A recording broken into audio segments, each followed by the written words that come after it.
Shalom. How are we do? When? How are we do? What's up, Star Fam? How are you doing? Hey, my loves, it's good to see you. It's good to see you. I hate when I don't see you every day. I be missing y'all. But today, baby, we got to get right into it. Come on in this room. Because we got to get to it. We got a lot to get through, okay? And this is going to be the last live from me until Monday because the mother is traveling. I will put up recorded reviews. I know I say that all the time, but I really will. I really will this time. An easier format that I'm working with, I hope. Anyway, so we're just going to hop right into it. Hey, Star Fam.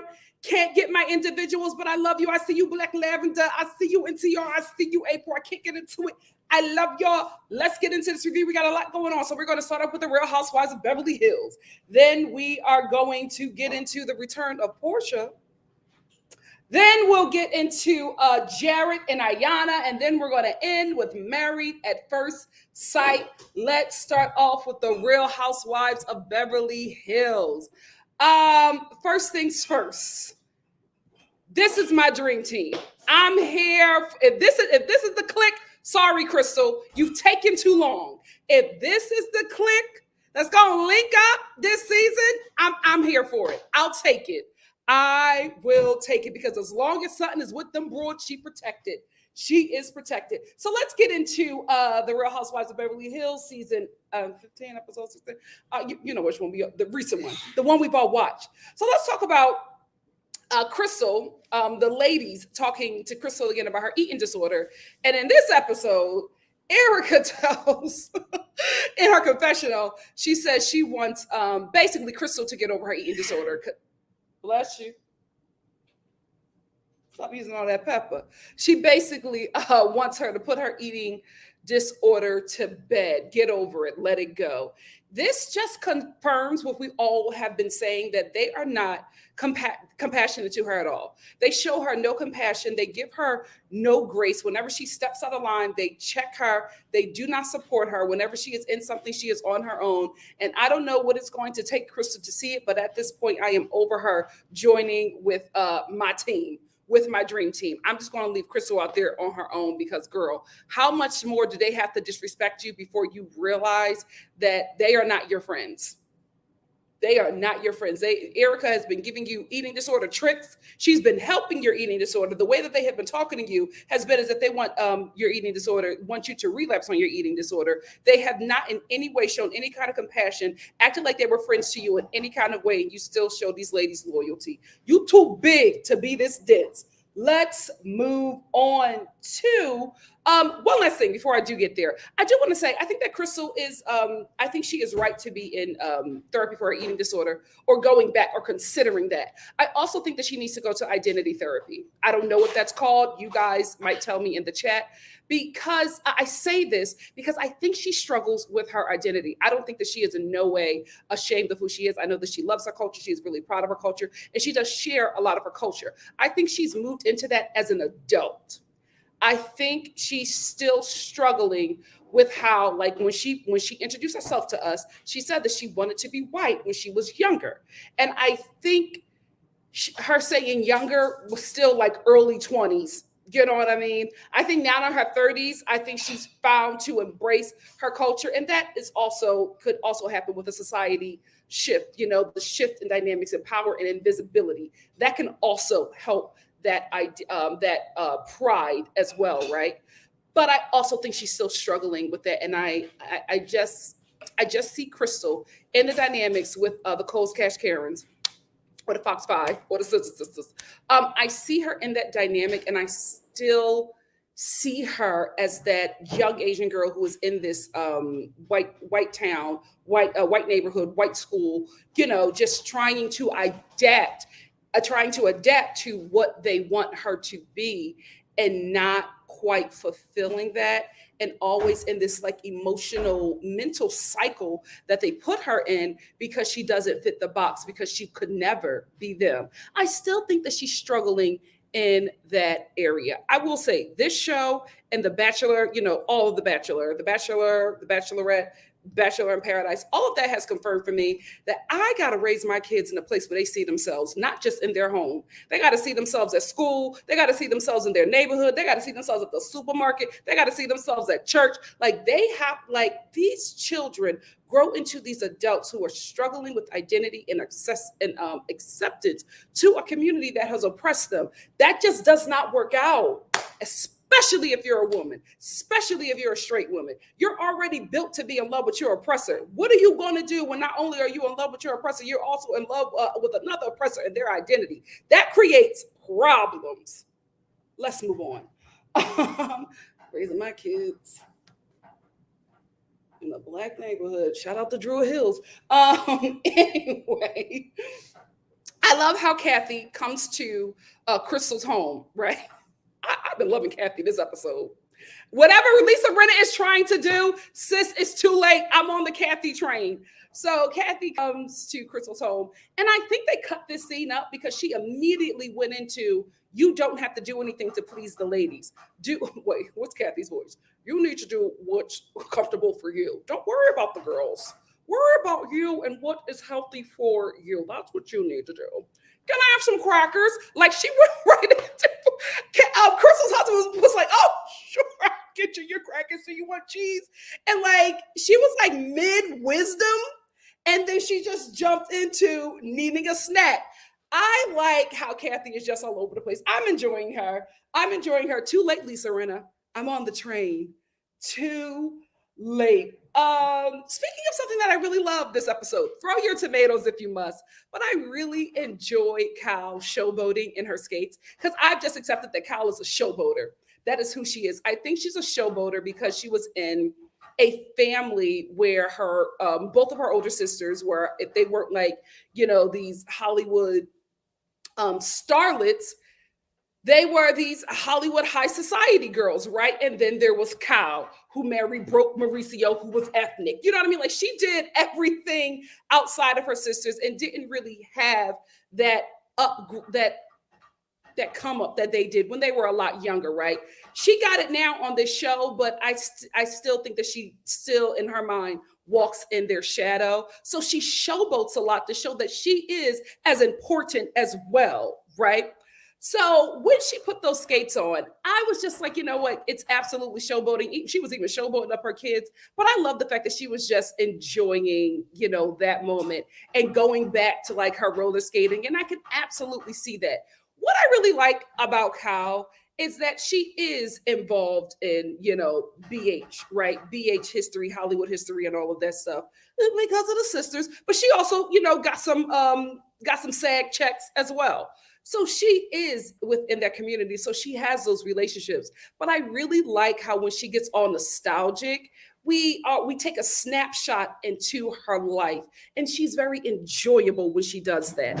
I would much rather take showboating, sometimes ghost producing Cal, over her being the head of the Coles Cash Karens. I want her to do something else outside of that, because that's not likable. None of y'all in that clan is likable. We got to do something else. We have to do something else. And I'm going to talk about that later. Not in this review, but I'm definitely going to talk about that, because I feel like that's going to be broken up soon and very soon. But I enjoyed Cal on her little skates. She was cute. She just started twisting and turning. And her daughter was like, Mom, you can skate? She's like, yes. I used to be in the roller rink with, who was that? Gary Coleman. Sorry, forgive me. I had to do that to, Anyway, let's move on. Y'all know me by now. What else? Sutton. Girl, I'm on to you. Girl, I am on to you. I saw Sutton so clearly this episode, and I am no longer going to, cuss out Polly Pocket for apologizing all the time, because we always notice Garcelle and Kyle ghost producing. But baby, there's another ghost producer on this show, and it is Sutton. That's why she apologizes all the time, because what Sutton does, she has these moments and she wants to move on from these moments because she's producing. She's producing. She's getting her camera time. She's getting her moment. She's getting her seat next to Andy for a reason. Go here, girl. I see you. I see you. Because the way she took us on a journey about being a liability to only end at Erika being a liability to everybody, I was like, oh, I see you, sis. I'm here for it. I like it. I like it, because she was just like, well, not too long ago, Erika called me a liability. But I just want to say, when all those things were happening with you, because I got a call. I got a call from a lawyer, and, I didn't accept it. But last year, you put us all in a situation. So for you to call me a liability when you are the biggest liability to everybody here, that's a bit hypocritical. I love it. I see you. Apologize and move forward. Do what you have to do. Girl, I'm on the train. I get it. You and Garcelle this episode, I finally got what you guys were doing. And I'm not critiquing you anymore, because I see the game. Keep playing. Keep playing this game and keep it up. You're doing well. You're doing very well. The way let me tell you something. The Coles Cash Karens had to keep their head on a swivel, because they did not know where she was going. And when she landed, they were like, she got us, girls. Back to the clan. Anyway, I was here for it, Sutton. I was absolutely here for it. So while Sutton is clearing the table, Iyanna wants to jump in, because Garcelle is just like, I don't think that she's a liability. Garcelle only speaks up when things are concerning her and her friend, and I don't have a problem with that, but she doesn't do it like, the Fox News 5, right? She doesn't do it like them. She speaks up when it's necessary, right? So they brought her up in this whole Sutton situation because Erika said that she was a liability to Garcelle, and she likes Sheree more because she feels like Sutton is a liability, and she is the reason why they are not getting close to Garcelle because of Sutton, and Garcelle completely rejected that idea. So Garcelle says, I don't think that Sutton is a liability. Iyanna, you're the most guarded in the group. Yeah, you. Your chapstick is not working. Anyway, so Garcelle was like, how do we get here? I was like, yes. She was like, how do we get here? We're talking about Sutton and Erika. How do we get to me being the most guarded in the group? What's going on? Well, you brought it up. Did you? She didn't? No. Your plan ain't working. We know that the Fox News 5 tells you what to say and what to do, because you were absolutely recommended on this show because you would be loyal to them. We see you, Sutton sees you, and so does Garcelle. So I love that Garcelle, got with her. And then at her confessional, because Iyanna was just like, I don't know you. And she was just like, Google me. What? Google me. If you want to know more about me, Google me. Because you're talking about you haven't seen me since, I haven't seen you since either, girl. I said, wait a minute. Is the Haitian queen showing up to work? Yes. Not only is she showing up to work, she clocked in early and she's doing overtime. She's doing overtime. I was so proud of Garcelle in this episode. I was like, yes, this is it. This is what we have been wanting, and you knew that you were going to give it to us. You just told us to wait. And a lot of us have a problem with waiting. Sorry, Lord. That could have meant a lot of things, but it's a journey. But I was here for it. I was like, yes, Google me.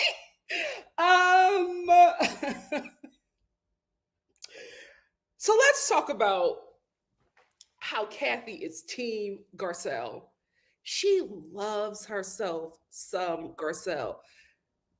Kathy watching Garcelle clear that table when Garcelle was getting Rinna together, because Rinna hopped in and she was just like, well, you are guarded, Garcelle. And Garcelle was like, why, Rinna? Yes, Garcelle. And Lisa was like, see, Garcelle, why'd you have to say it like that? Because you said it like that. Like Garcelle would not let up. And I was like, come on, I'm here for the petty too. I'm here for the petty too. And Rena was like, oh, you're guarded because of there. What was that moment? What were you trying to do? What were you trying to do? So her and Garcelle just started going back and forth. And every time Garcelle got with Rena, Kathy just was like, she just thought that she was at Def Comedy Jam. The way she kept on cracking up, I was like, Kathy, this is why they're about to take you down. This is why they are about to take you down, because the Coles Cash Karens are about to try to put you in your place because they see what side you are on. It's very clear now. It's very clear that Kathy is Team Garcelle, and the Fox News 5 don't like it. They do not like it.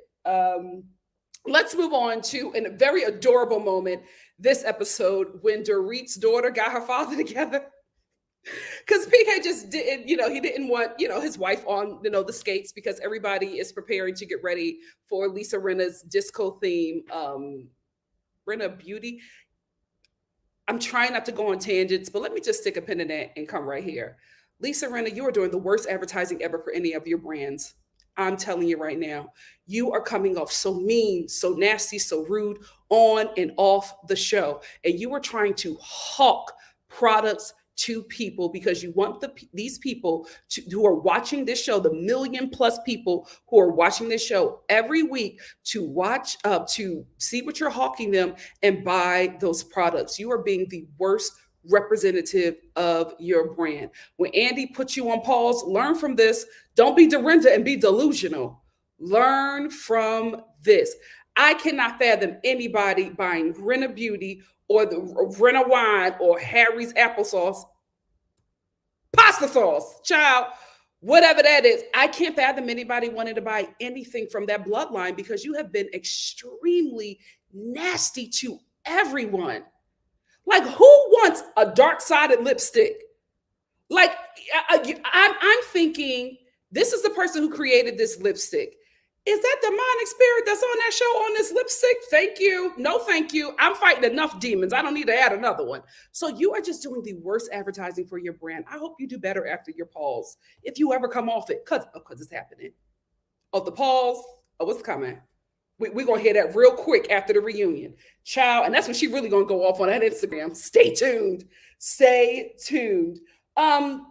But anyway, so Rinna Beauty, the launch of that was, a disco-themed launch party. And Dorit was practicing on her skates, and her daughter was helping her, right? And PK was just like, get off the skates, like just being very agitating and making, the situation a little bit more intense than it needed to be. And so Dorit's daughter is helping her. I think her name is Phoenix. She turned around, and what did the baby say? She says if she falls and break her neck, it's your fault because she's not confident. Cleared her daddy real quick. I'm loving Phoenix. Don't end up like your mother. Dorit, you were horrible this episode. We will get to you. We will get to you.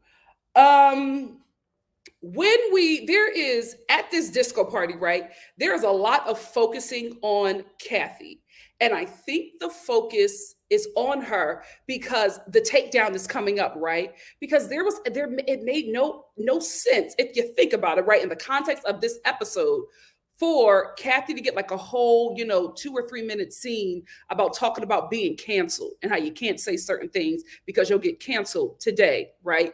The only thing that made sense to me was that was foreshadowing for what's about to happen, because Lisa Rinna is going to try to cancel Kathy for saying something problematic. I think it was homophobic, right? So that's where that is, because that's what that was, because it didn't make any sense for that to be brought up. Like, why did we have that scene of her saying, you're going to say anything because, you'll get canceled. That's what my husband says. Like, there was no reason for that to happen unless the takedown is near and dear. So I think that's why we got a lot of her under mic audio. And I say under mic audio because a lot of times all of the ladies are talking, but when you go through the editing of the show, you raise the volume of the one who was talking because you want to complete, narrate, or forward that storyline. So you're going to lower the volume of Kyle, but you'll add to the volume or up the volume of Garcelle because she's talking to Sutton and Erika is sitting right behind her and also speaking, but you don't want to get that yet because you want to form this storyline. So I think she had a lot of under mic audio that was set beyond full volume because they're starting to build on the fact that this is, the takedown is starting. That's why, because we never get a lot of her under mic audio. We got a lot of it today. Speaking of Kathy's under mic audio, homeless and toothless, baby, I was on the floor because she did not, she was honestly saying that that's what she thought the name was, right? So they're talking about the charity from last week's episode, and Kathy chimes in and she says, "Oh, homeless and toothless?" And Dorita's like, Garcelle, because Garcelle laughed. She said nothing to Kathy, but said, but tried to check Garcelle. And I'm like, okay, what's that about? So Kathy's like, oh, I'm sorry. She's like, oh, I'm sorry, sweetie. I work with homeless and toothless people. So then Cal tries to get everything back, and she's just like, guys, no, let's not make this about the toothless homeless people. And Crystal was like, that's not the name either. And Dorit, the thing that took me out was that Dorit was dead serious about being upset about this name. And I'm like, Dorit, your friend should be upset about the name. That's a terrible name for a charity organization. It shows that you're completely elitist, that you're completely cut off from the rest of the world, because how you thought toothless, not homeless, was a good idea for a charitable organization is beyond me. Only an elitist would think that. Only somebody who has never struggled would think that. I was here for it. I was here for the comedy that name ensued.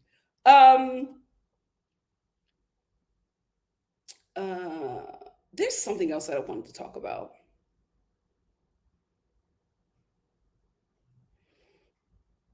I also want to talk about this, how I know that the takedown of Kathy Hilton is coming on this show is because they also use Cal checking her, right?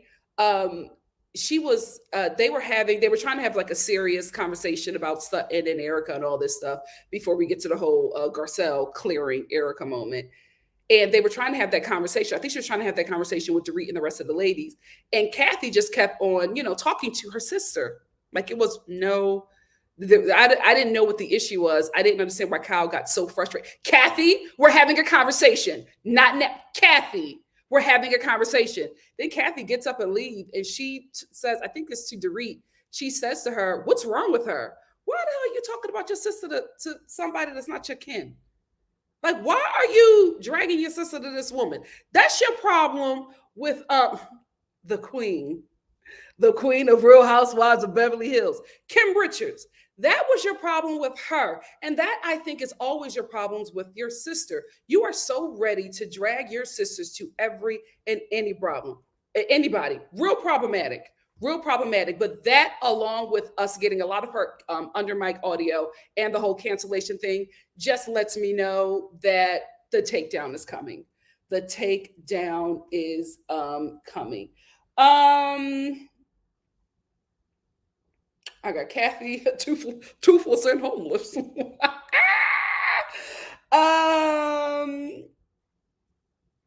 Let's talk about the meat and potatoes of this episode. Erika trying to come for Garcelle because Sutton again is taking us on the journey. And I'm so upset that Crystal interjected. It was like, oh, you're on a tangent. She was like, hush, I got this.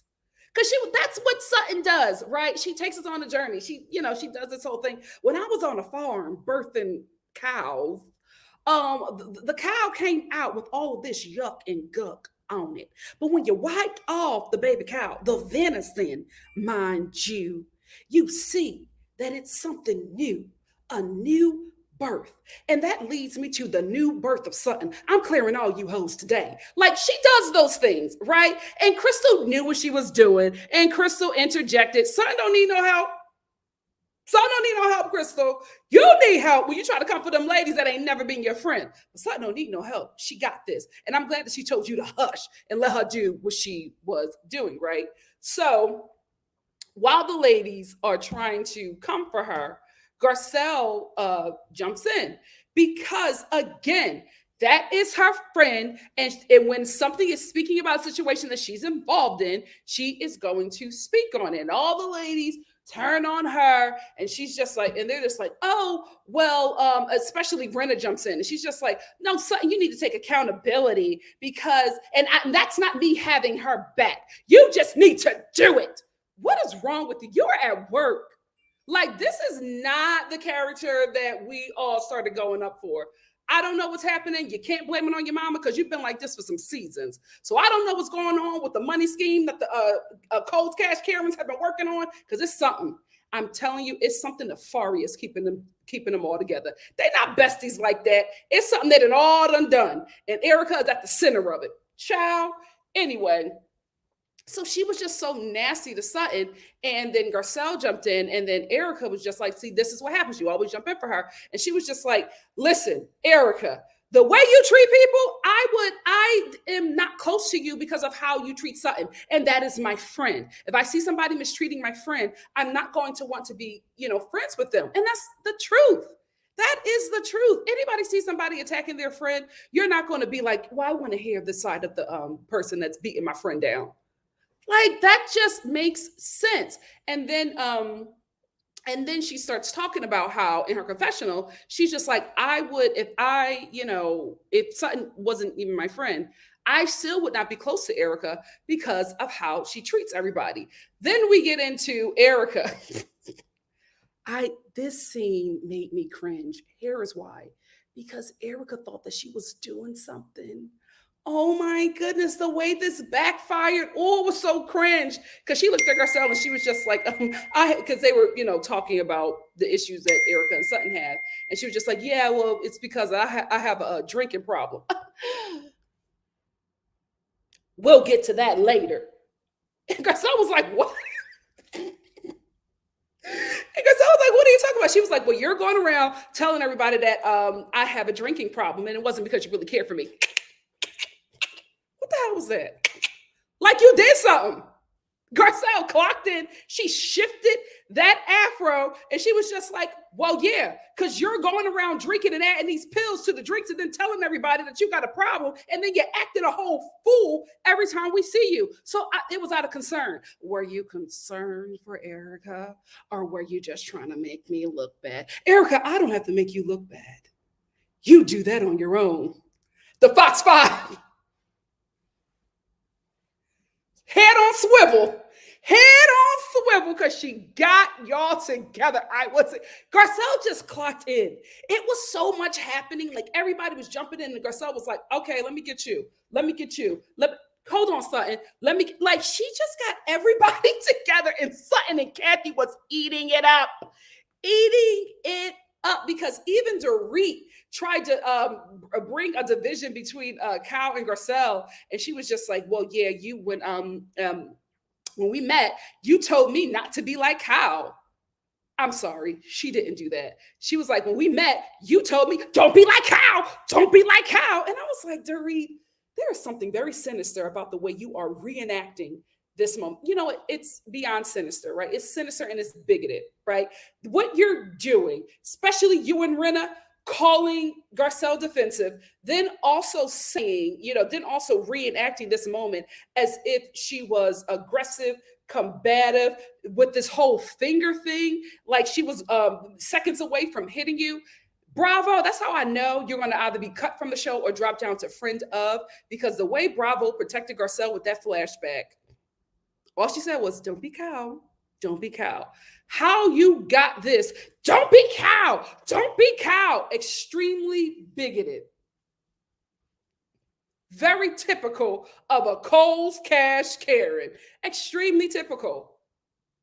Because in that moment, you were making it seem as if Garcelle was like this aggressive person that was jumping in your face, telling you not to be like Cal. Thankfully, Cal was smart enough not to take that bait. Kyle learned, okay? She was smart enough not to take that bait, but that was real ugly to read.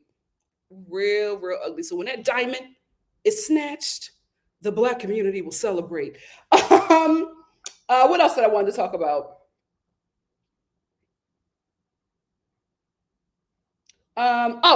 Another thing in Garcelle's confessional, when when her and Erica were going back and forth, and Erica was trying to Erica and Dorit was trying to make her out to be this bad guy in a confessional. Garcelle was like, "Blow up your life. That's your problem." Garcelle and Sutton to me get an A+ this episode. I think they just really showed up. I think they were giving OG housewife to me. I really saw a lot of iconic moments in this episode from the both of them, and I was blown away. Blown away. Here is why, because this is something that we have been asking from them for a season and a half at this moment. But this episode, I finally realized that was always on the horizon. This takedown was always coming. We just wanted it a different way because we've only seen it come a different way. The way they did this takedown, the way they are, progressing on this show, it's so smart. It's so meticulous. I feel like these two have sat together, created a plan, and stuck to it. I'm a ride with them. I'm a ride with them, and I hope the Kathy takedown is not successful, because one thing about Kathy, her money speaks for itself. Though that's why Dorit tried to come for Garcelle, because she couldn't come for Kathy, who she was actually offended by. So she went after the one that laughed, not after the one that actually said the comment. Because Dorit don't want to get in problems with real money outside of this show. She knows that her having some connection to Kathy will work in her favor eventually at some point, right? She knows she could ask a favor of Kathy over asking a favor from Garcelle, because at the end of the day, Garcelle is that girl. Kathy got that coin. Now, I think that the takedown is starting to happen, and me and Tracy talked about this on Instagram. What's up, Tracy? Because Kathy has joined this team. I don't think she's joined the team with Sutton, but I think that she is really, enamored with Garcelle. She loves her. She was like, I'm going to be calling you, and we're going to be talking about toothless, not homeless. Like, what are you talking about? Like, they have this really close friendship that's forming, and I see Garcelle trying to push away from that because she knows that the women are going to use that against her. But Garcelle embrace it. Embrace that friendship. I don't know how long Kathy is going to be around, but so far so good. I like what we're seeing. What are your comments? Let's get into it. I'm gonna do my timer because we got a lot to talk about. And mother got a plane to catch. Okay. Speaking of a plane, hold on. Child, did I check it? Hold on. Give your girl a second.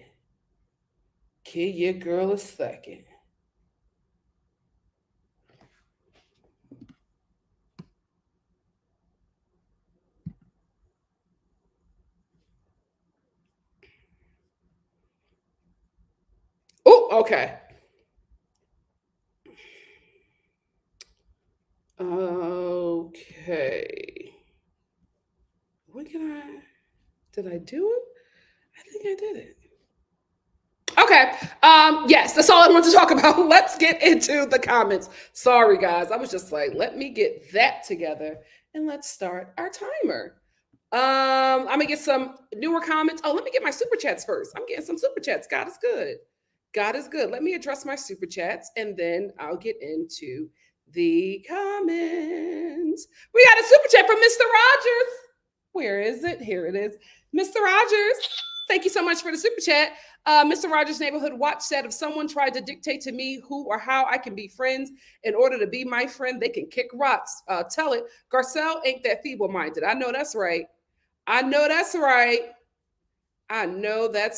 me get to Callie Steve. What's up, my love?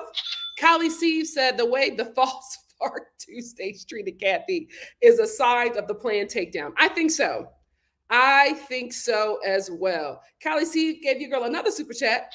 Callie Steve said the charity's name is so offensive, and those Tuesdays are too vapid to realize it. Yeah, I agree. Let me get Kyra. Kyra says Sutton knows what she's doing. She does. She keeps apologizing and spilling more tea. And they look crazy with her apologizing. Yep. I love it. I'm here for it. I finally saw her today and I'm good for it. I'm good with her. Yasmin said Cal is an OG Real Housewife, OG Real Housewives of Beverly Hills housewife. She is rich, has a beautiful family, is messy and funny, and has great confessionals. If she would stop being head of the, thank you, head of the Whack Girl squad, that would be great. Yep. Kyra said, thank you finally, Nikki. She's playing a game. She is. I saw her this episode. Hey, Dahlia. Dahlia said, I identify very strongly with Crystal, but for all the wrong reasons. I don't think this is a good show for her, and I think she needs Jesus in therapy. Just want to give her a hug. I agree with you. I think, is she Christian? She might want Buddha instead of Jesus, but I hear you. I absolutely hear you. April said Crystal isn't cut out for reality TV, and I think she knows that. But I think she likes the visibility. You know what I mean? Yeah, but I agree. I don't think that she's cut out for this at all either. It's just like, girl, I'm concerned, Crystal. I'm concerned. They are not your friends. Give Me Shelter said, I hate how the FFF, what is it, Fox 45? I call them the Coles Cash Karens. And for sure, and the short of that is KKK. Because it's just easier. So I hate how the Fast Five, Fox Force 5, the KKK, both want to dismiss Crystal, but then use her own story as their storylines. They are disgusting. They are really affecting her mentally too, like bullies do. They are. They absolutely are. And I don't know. I don't know if she notices it. I hope she does, but we will see. We will see. Hold on, I gotta checking on my flight.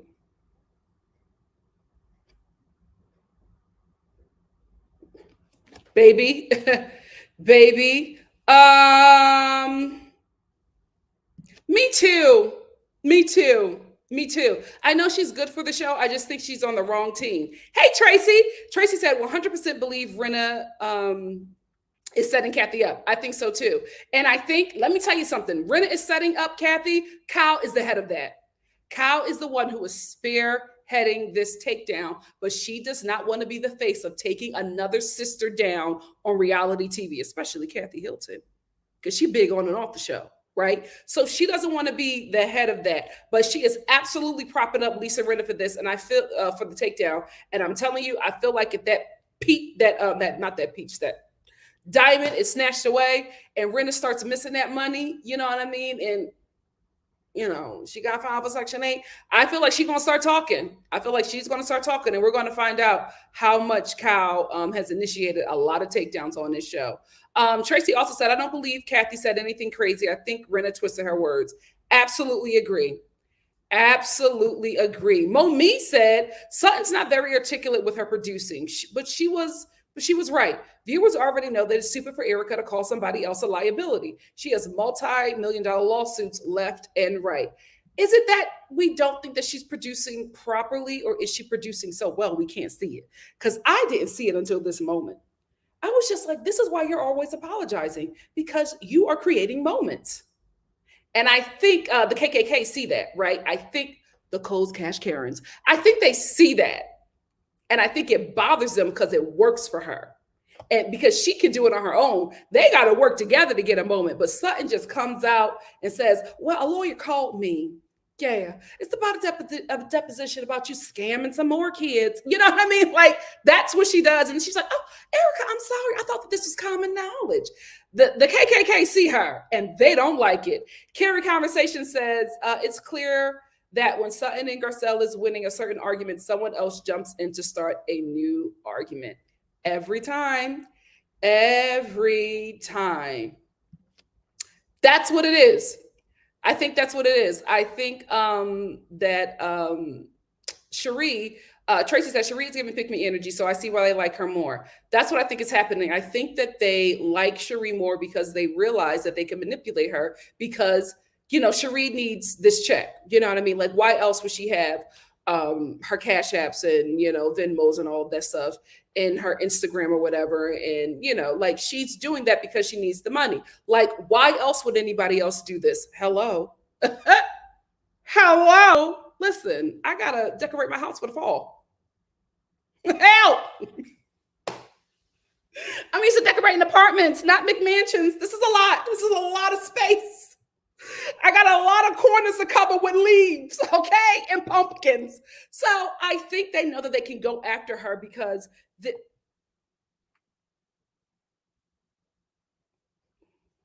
thank you, Jesus. Damn it.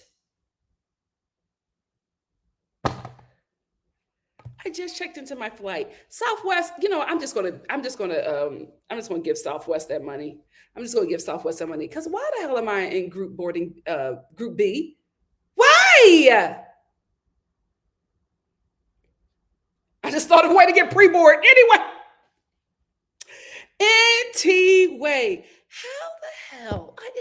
Oh my gosh. I'm just gonna pay that extra money for A-list. Anyway. What are we talking about? Oh, because she needs the coinage, right?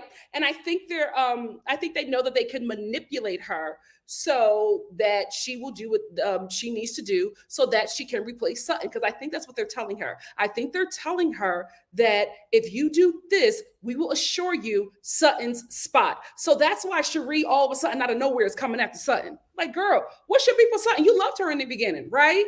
But when mortgage payments start coming, right? And the light bill, and the electric bill is a little extra because it's been hot as hell in LA. Shout out to global warming. We're all going to die.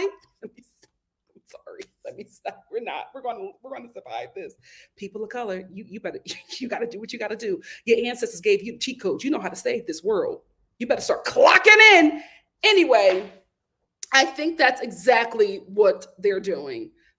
They're bigging her up to take Sutton's position because Sutton and Garcelle are all too powerful because they feel like if they can get rid of Sutton and they can bring in Garcelle's backup, her op, and they can bring her to their side, she's done for. Stephanie said, when Garcelle said that she just wished somebody would say she's right, Kathy chimed in. Not even Sutton said anything. Kathy loves Garcelle. She absolutely does. And when Kyle saw that Kathy did that, then Kyle followed and said, oh, you just want, somebody to understand your point. Ciao. Kathy, your sister is behind that takedown. You better talk to Kim. Momi said Kathy was getting her life and chuckling in this episode, like Monyetta's husband was on that Jamaican trip over Real Housewives of Atlanta. Absolutely. What's up, Pink Petals? Pink Petal says, is it a real brand? Like, she doesn't make me want to buy anything. LOL, it's a joke. Listen, I don't know why these people don't study Bethany Frankel. Like, I don't get it. I do not get it. What's up, NTR? How the hell am I in Group B? I'm just going to pay the A-list. I just decided I'm going to just treat myself to that. As an adult, I can't do this. I'm too grown. I'm too grown for this. I can't. I'm just going to give them that money. NTR said, episode sounds great. I may have to watch this episode. Oh, it was phenomenal. Though I haven't seen an episode since Queen Kim Richards was on. Girl, just clock into this episode. You'll enjoy it. Thank you. I've been working on it. I'll get better. Really? It showed 6:30? I'm sorry. Sorry about that. Oh.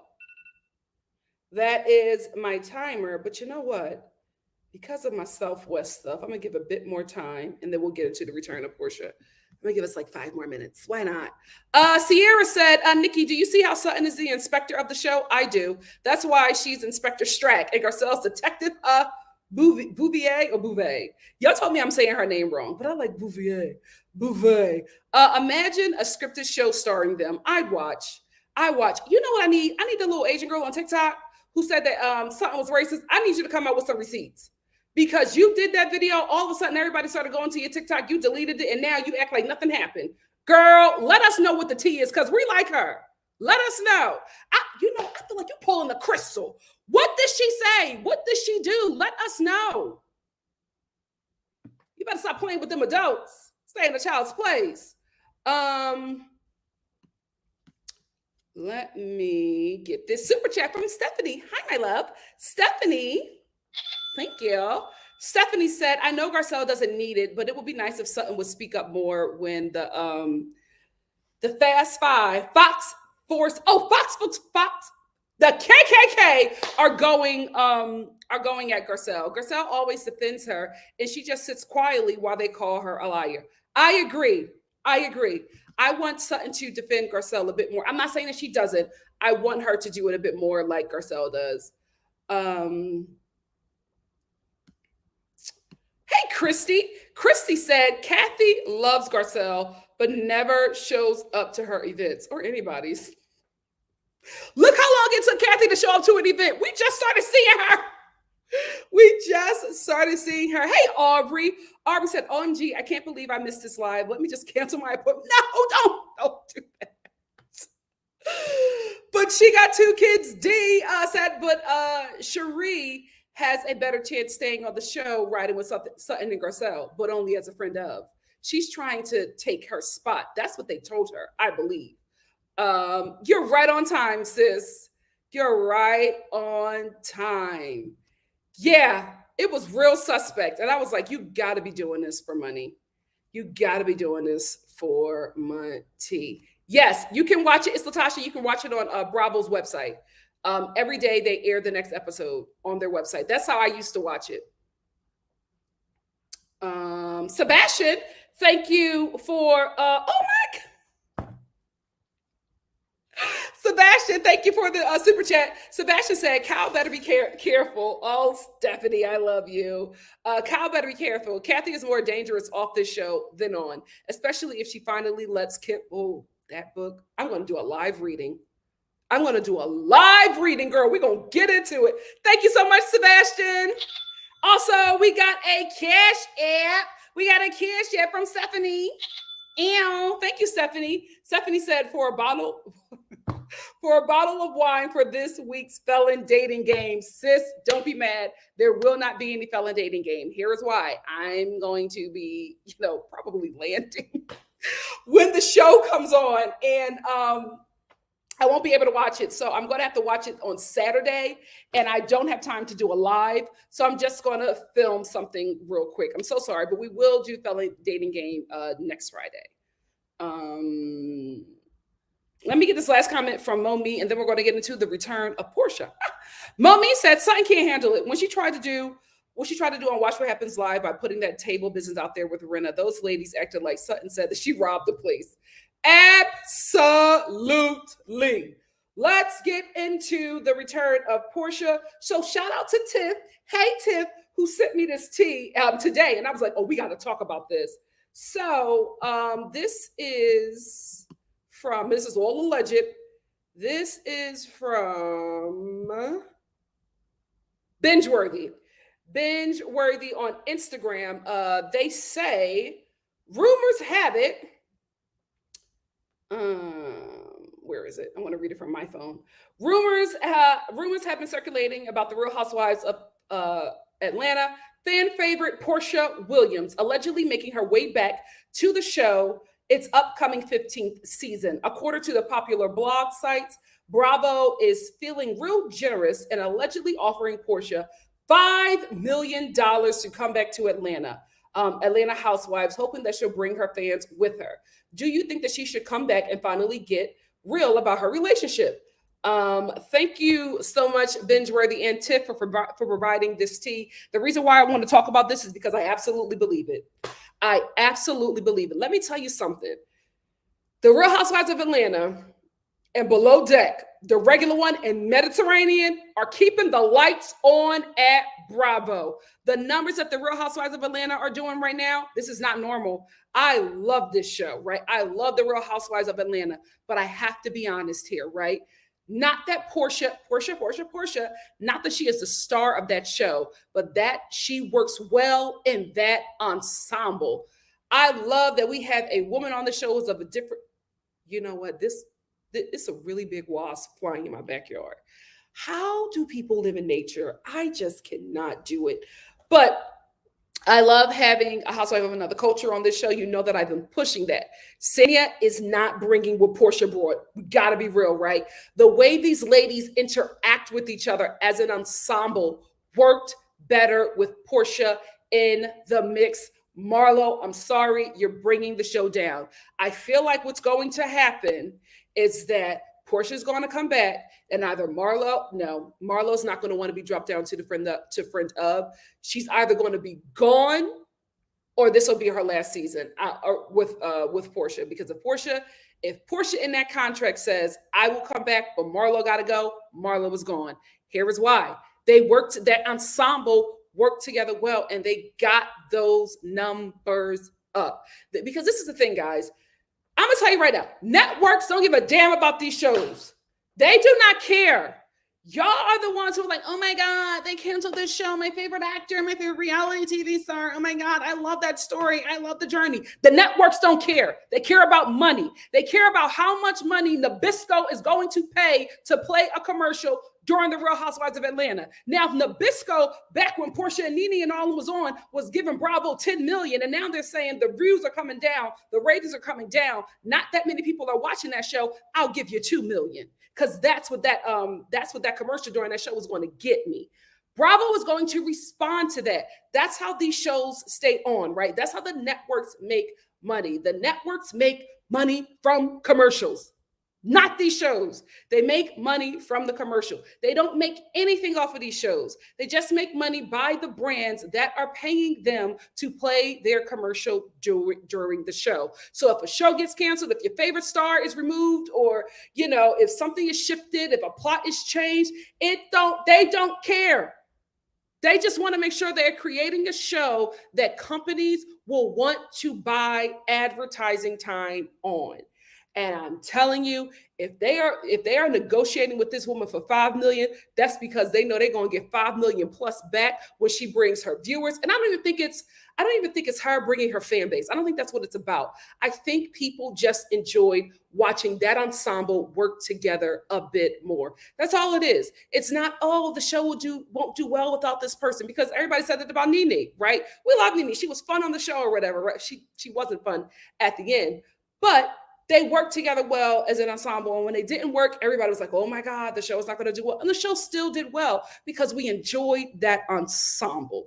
And I think that this ensemble that we're watching right now is just not working because they're not friends. And then you have somebody, no shade, like Sanya, who has watched this show, who wants to be a part of this show, who came on this show with a clearly, very openly executed plan.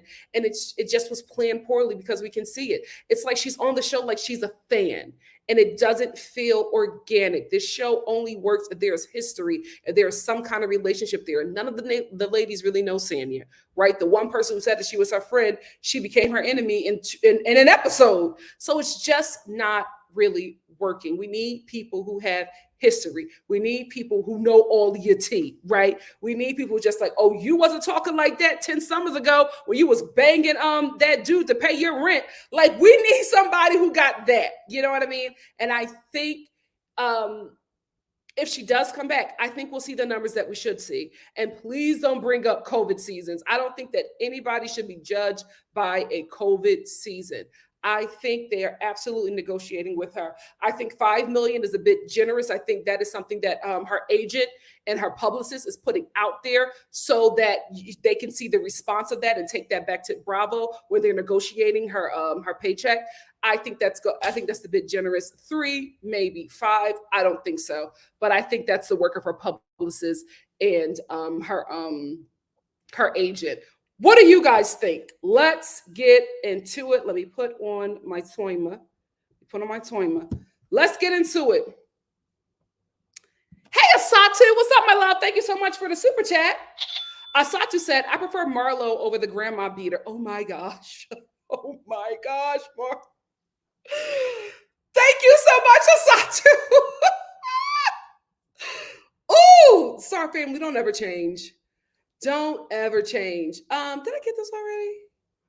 Oh, yeah, I got this already. Thank you again, Sebastian. Oh my goodness. It's Latasha said it could be like 5 million for 2 or 3 years, but I don't want her back if her and Kenya are going to go at it. I'm tired of their feud. Same, same. I would love if their feud could be a show feud. You know what I mean? Where they just go at each other and like I'll never not talk about this feud because I thought it was one of the best feuds that I've ever seen on Housewives. Latoya and Drew. I love their feuds because these ladies will go at it in episode. Then the next episode they're fine, or in that same episode they'll squash that beef and then start on another. I was just like, this is how it should be in TV show land. I really enjoyed their feud. If Kenya and Porsha can have a feud like Drew and Latoya forever, I'd be here for it. I'd be here for it. But I'm with you. I don't want to see that tired feud back. It got so dark and I don't feel like it. Drewski said, I could see this and called it last year. She wanted a year off to get the heat off of her relationship. Yeah, she didn't want them talking about her relationship on the show. Kenya will. Plus, her own show made her look bad and she needs a redemption on screen. Absolutely agree. Absolutely agree. April said, I hope she comes back because they need her. Wait, Asatu said, she can stay gone all the way to Benin City. Is that? Kayla said, I'm so late to this live. It was given on the phone with financial aid. Listen, you know what? I finally just bit the bullet. I'm calling Navian today, and we're just going to get it together. We're going to get it together. It is what I've been ducking them for so long. It's ridiculous. Before they start reporting to the to creditors, let me talk to them. Baka said, Porsha likes to follow every move Kenya makes. She is so obsessed. Ooh, we're starting early. We're starting early. So Steph said, Porsha, my boo. I know that's right. I know that's right. Let me get, hey, Betty Jean Coleman. Betty Jean said, I stopped watching regularly because of free. Free Drew, fraud Drew. I'm scared if Porsha comes back, they might lose me for good. Ooh, oh, you are that serious? For $5 million, she better. Kyra said, I don't believe it. And Bravo has been cutting down those paychecks. Also, Porsha couldn't even bring her fan base to her own show because that's the thing. Porsha works great in this ensemble. Sometimes, this is why I say, listen, I love the Star family. I love you. I love how y'all go up for me. I love how, y'all kept my head up sometimes. But this is the thing. I learned very early on when I started to perform, never let the applause take over you, right? Because what happens is you start to think that you're doing better or are better than the situation or the play or whatever that you are in. You might have absolutely killed it that moment, right? You absolutely deserve that standing ovation. Leave that there. Take that in as if you've done something very good and you enjoy that moment. You should absolutely enjoy that moment. Leave that moment there. Walk to a new moment. Because what will happen is it'll start to change how you see things and how you operate, and it's normally in the wrong direction. So what happened with Porsha, I believe, is that the applause got to her. She believed the applause. She took in the applause and she allowed it to guide her out of a good paycheck. Now she might walk back into an even better one because it unfortunately the cards worked out in her favor in this situation. It might work out better for her. However, when you start listening, no shade to the fan base and making every decision about what this entity of people want you to do, even going against your better judgment, right? Even going against the people that are in your corner who know you, who can see for you. Look at me about to start preaching. Just like how God gave David Jonathan, right? And was saying, listen, I know you feeling yourself because you're doing so good right now. You think you could do whatever you want, but I see something different for you, bro. The people are telling you something else because they love you because you're the king. But God chose me to be able to see for you. And I'm seeing some stuff and you're going down the wrong path. You have to listen to your team. listen to, and I'm not saying the people that you hire, I'm talking about the people that love you, who loved you when you had nothing, right? Who loved you when you couldn't get those lace fronts right? When the glue was lifted, right? Listen to those people who still had your back no matter what, because they will tell you the truth. When you start listening to the applause, when you start listening to the entity of these people who really don't know you, who just love you for that moment and don't know what you really need, and are not people that, if you don't, I can understand if you don't believe this. I'm just saying this is my belief. Or are not people that God put in your life to see for you, you're going to get in trouble. You're going to get in trouble. And I think that's what happens. But sometimes with the devil meant bad for your bad, with the devil meant for your bad, God will turn it around for your good. Okay? So leaving that show probably was a terrible thing for her to do. But then she got this little blessing of a $5 million check. But she's going to, she's going to show up. I will say this. The only reason why I think Marlo will be saved is because she made all them broads show up to work. I don't like how she's going about it, but my God, today, I ain't never see Candy this much. I ain't never see Kenya's head on swivel like this. Marlo, listen, she might say on. What's up, Dwayne? Dwayne said, Porsha not going, want to talk. Oh, I got that one. They have their jeans. Jade said, good. Bravo realizes they need people that genuinely know each other and not a forced fake friendship. Yep. You can feel how manufactured this season is. Yeah. Yep. Hey, Des T. Des T said, do you think they will pay her $5 million and then have to return around and pay Kenya more than that because of the clause in her contract to be the highest? This is the thing. Networks can get around every and anything, right? They will probably say, Kenya, you're in your contract. You said you wanted to be the highest paid each season. This is for multiple seasons. You're still going to be the highest paid. And then Porsha goes in and negotiates again and and probably gets more money, because the network, now that they're paying Porsha more, will have to renegotiate with Kenya and take some things out of her contract. And it's up to her if she wants to walk or not. I'm telling you, the network will always come out of this better on the other side. You just can't get over them. They've been doing it for so long. They will find a way. Girl,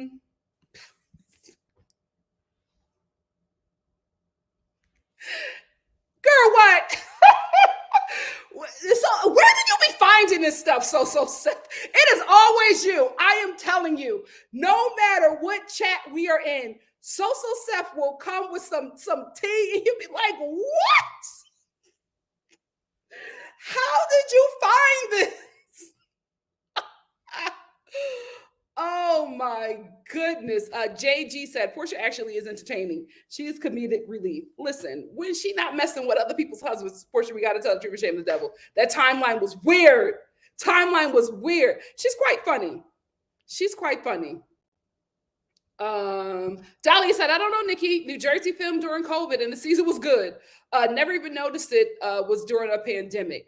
That's because they have no, they were under Jersey law, right? So Jersey was real lax on, the mask mandates and all of that stuff. So they never had a COVID season. That was just a regular Jersey season. I don't think the show wants to lose Candy. So I don't think Phaedra's going to come back on that show. Jimmy G said they need to bring three women who actually know each other, even if they don't know the established cast. Just some new blood and energy. Integrate them slowly. I agree. She got 2 kids. D said, this is what I've been saying. Y'all keep saying y'all don't like this and that, but classic season with high ratings include Nene, Kenya, Phaedra, Candy, Porsha, and Cynthia. Yeah. Jimmy. Hey, Christopher said Porsha won't be receiving the clean edit she always got before this. She will be exposed if she comes back. Absolutely. And she will take it for that check.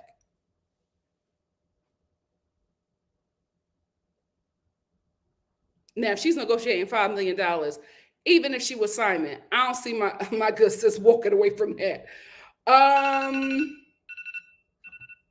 That's it. I'm gonna get to, because let me get 2 more, and then I'm gonna get into Love is Blind.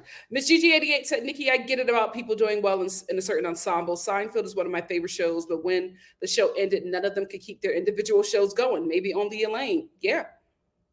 Like some people are really great at what they do, right? Others are really great in an ensemble, and you just have to understand that. You know what I mean? Not everybody is built to be a king. Not everybody is meant to lead. Not everybody is meant to be the lead actress. Some people, you know what? Navian just sent me an email. They air hustling. They in the chat. Some people, you're meant to be in an ensemble, and that's okay. There's nothing wrong with that. There's nothing wrong with that. Drewski said, I actually would love for Kenya to keep being chill if Porsha comes back. Porsha has used her for years to be the sweet and innocent one. Now that people saw through it, Kenya can keep repositioning. I hope so too. I hope the network doesn't ask her to, chime back into that character.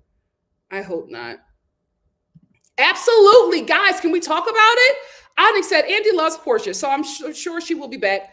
Don't know about that $5 million, though. I think that's absolutely her agent and publicist. Yeah, I don't see that happening, but she could get very close to that. I'm telling you guys, the reason why I believe this is because every other housewife has left the show and, been put on pause and, has walked away and things, and it is what is, right? Andy went in that girl's Instagram comments for the world to see and said, oh, I hope that I hope that you would have changed your mind, but I'm not going to consider this a goodbye. I'm going to consider this a see you later. Her boss said that. He left the door open for her. Who has he ever done that for? He left the door wide open for Porsha. So I'm just like, whenever she wants to come back, she's coming back. Andy, let us know. Andy, let us know. Let me get two more, and then we'll get into Love is Blind. Who haven't I called on in a minute? Hey, Jade. Jade said, even if the timeline was weird, the ex-wife was literally pregnant. You got a point there. You got a point there. You got a point. Remember, I told you I was in that restaurant and I saw her walk in with him? And I was like, is Porsha the villain in this? Cause girl,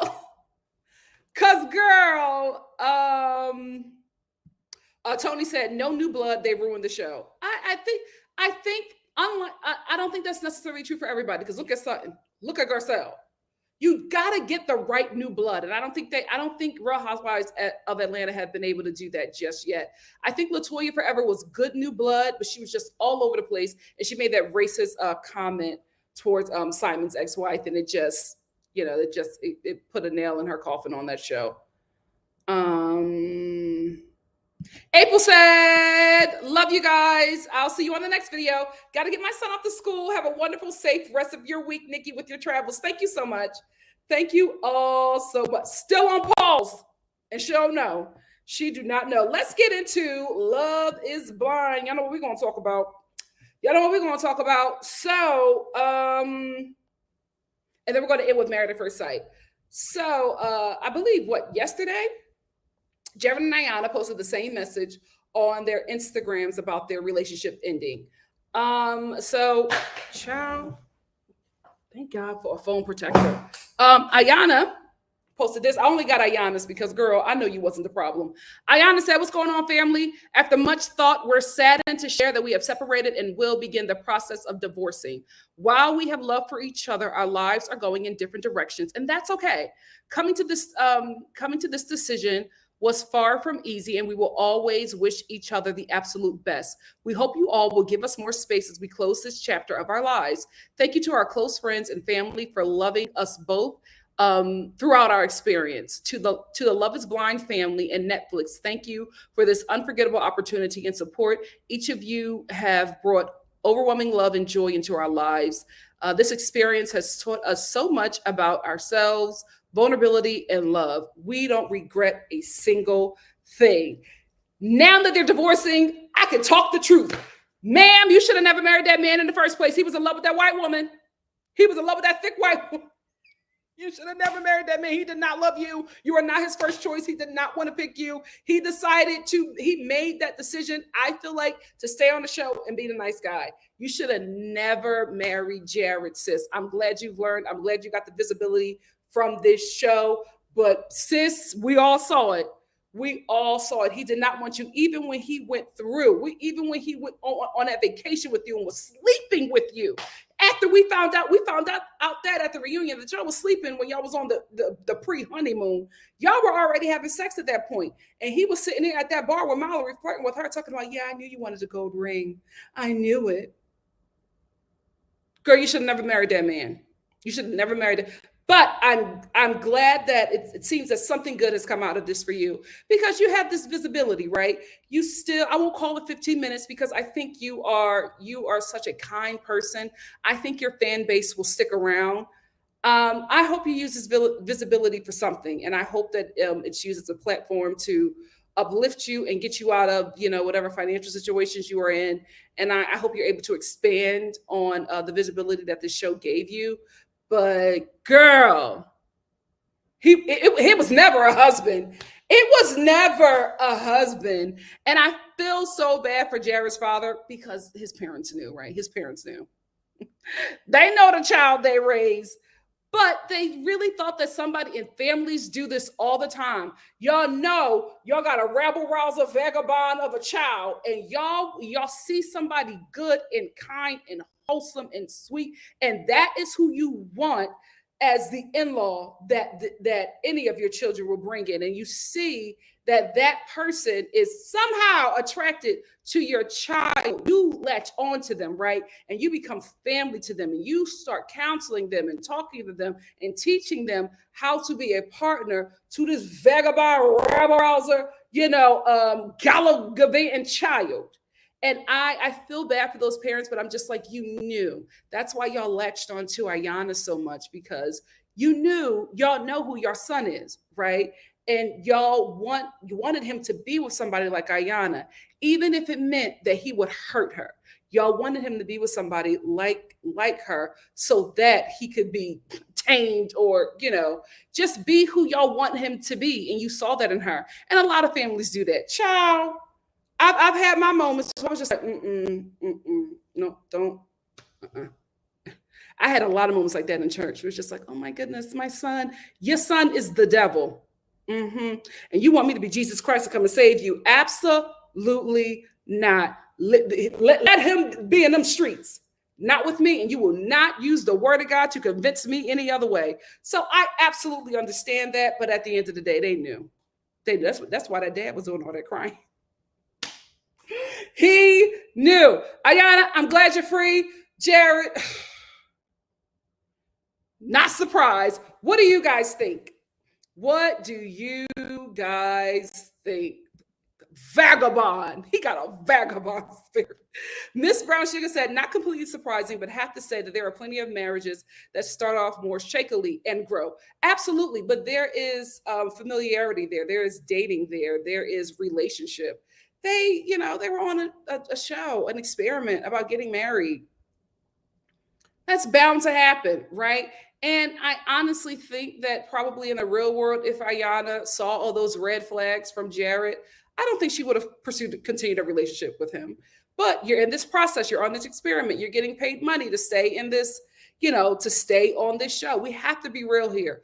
A lot of these people, like, the relationship might not be great. Shout out to The Bachelor and The Bachelorette. The relationship might not be great, but that check is a bit more enticing. So you stick around maybe because the coins look a little nice, and try to see if this thing will work out, because you would love for it too. But we got to be real. If the show and the check was not there, you probably wouldn't have stayed this long.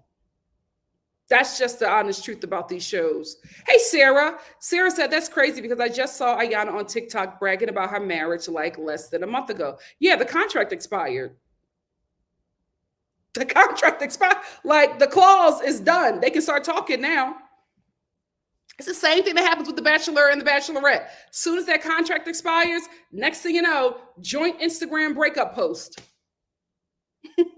JS said Iyanna needed more people to pour into her, so she would have known her. So she would have known her worth and chose someone who also chose her. Yeah, but I also think, in her defense, we saw all of Jarret. She saw parts of him. So, seeing him after the show and then finally watching the show and seeing him, probably put some things into perspective.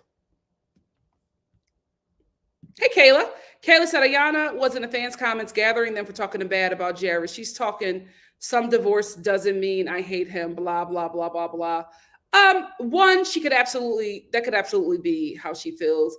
Also, you got to play the role. You know what I mean? She probably dragging him to her girlfriends, but are you going to drag him on your platform? No. She's on Michelle Obama. I see it.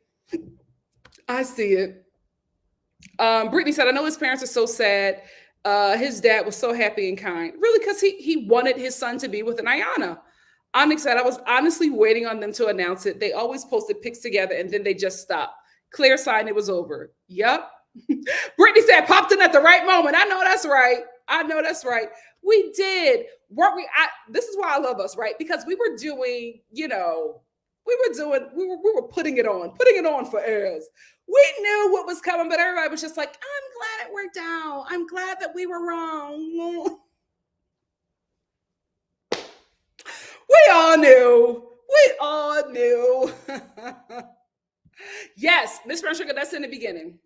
That's in the beginning. Asatu said, ladies, never settle being the second choice. That dude wanted the other girl, not you.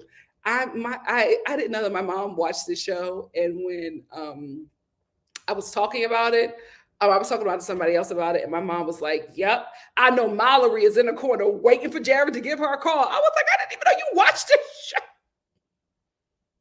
If Mallory and Jarret get together, y'all better not do what Nate and that other girl, Deanna, y'all better not do what they did on The Bachelorette.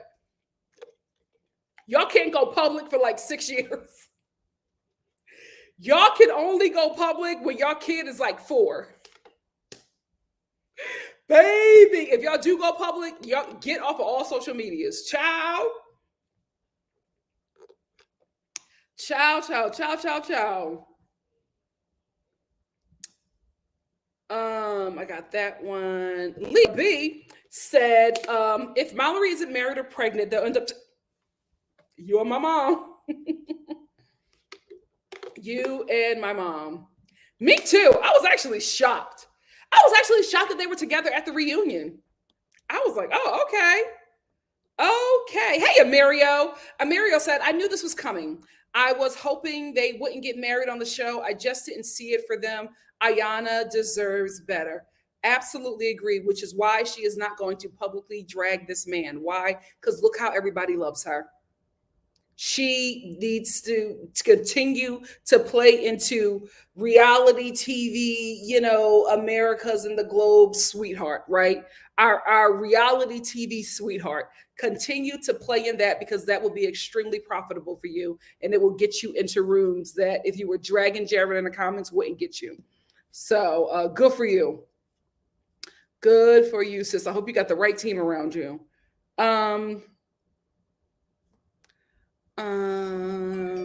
Thank you so much, Tracy. Tracy said, Star family, please like the video. It helps the channel grow. We're looking to get to 175K by the end of the year. It's early. We can do it.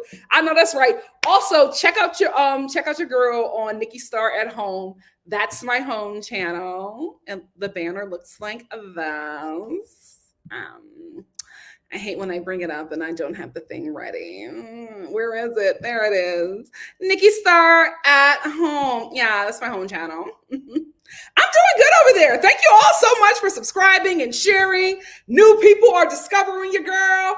We're doing good. Listen, if you're not subscribed to me now, you need to be, because we are about to do some great holiday stuff, especially fall stuff. I'm in my pumpkin spice bag. I'm so excited for the stuff that I have coming up. Ajubi said sad, but I think once she saw the show, it was a wrap. I think so too.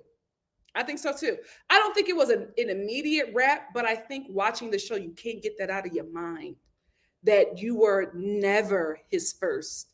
And even when as his second, as he chose you, he was still pursuing the first choice. And the only reason why he proposed to you is because Mallory told him no. How does that not play with your mind? Come on. Hey, Leanne. Leanne said sometimes the parents are closer to the daughter slash son-in-law as they embody their values more than their own child. Yep. And I got to be honest, they manipulate that in-law with that because they want them to do the job of saving and raising their kid that they didn't do. Child, I've been in church long enough to know how that goes. That's why I was just like, you know what? Let me get out of this church. Young women, go see the world. Go see the world. Tony said, "LOL, Nikki, spot on. Just like a family, when you know a family member is making a wrong decision, but we just go along to get along. LOL, hashtag star family. By the way, hit the like, y'all. I know that's right. What's up, Sonny? What's up? Let me get two more, and then we're going to get into Married at First Sight. Hey, Tatiana. Tatiana said, Nick and Danielle may have broken. Nick and Danielle may have broken up too. Expect an announcement either next week or the following. Watch. All right, Tatiana. Let me tell you something. That one doesn't surprise me either. Like, I was shocked that they were still together as well. They're just far too different. And I feel like this is my problem. You know what? Let's just get into Married at First Sight, because that is my problem with Married at First Sight. I think what happened with Love is Blind is that everybody gets physical, right? And it happens with all of us. Everybody can be like, sex is just sex. But sometimes it's not. A lot of times it's not. And when you're having this physical connection with somebody, that tends to hold you longer in a relationship than, common sense, right? That's why in all couples counseling, one of the things that always comes up is, when is the last time you guys had sex? Oh, you guys haven't had sex for a week. There's a problem. You guys need to connect. We got problems. Why you keep on telling me to have sex with this man so I could be messed up again and longing after him because his semen is in my DNA? Huh? Learned that in school. Baby, when I found that out, I was like, oh no. I'm going to be careful about this. Because a man's semen stays in a whoop, or anybody's, whoever he's ejaculating, if he's ejaculating within a body, it stays in your bloodstream for 7 days. Like, it has a cycle through your system. 7 days. Be careful about you letting shoot.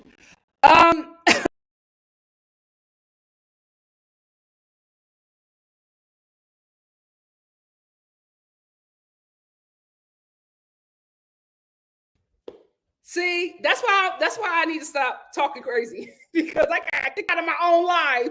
I got kicked out of my own life. Let me stay focused. Let me stay focused. I know that's right, Steph. Stay woke. That's what I'm gonna leave this comment up. Every season he does that. So what's going on with the physical? They don't know each other. Why are you trying to have these women sleep with these men? And a lot of them, I know Lindy is letting Miguel shoot. I know ain't no condoms going on. I know Lindy says, it's okay. It's fine. We're married. Girl, every time you see a red flag, because not for everybody, but for some women, Dungeons and Dragons is a red flag. But every time you see a red flag, you don't walk away because that fool is still in your bloodstream. Stay woke. Stay woke. Stay woke.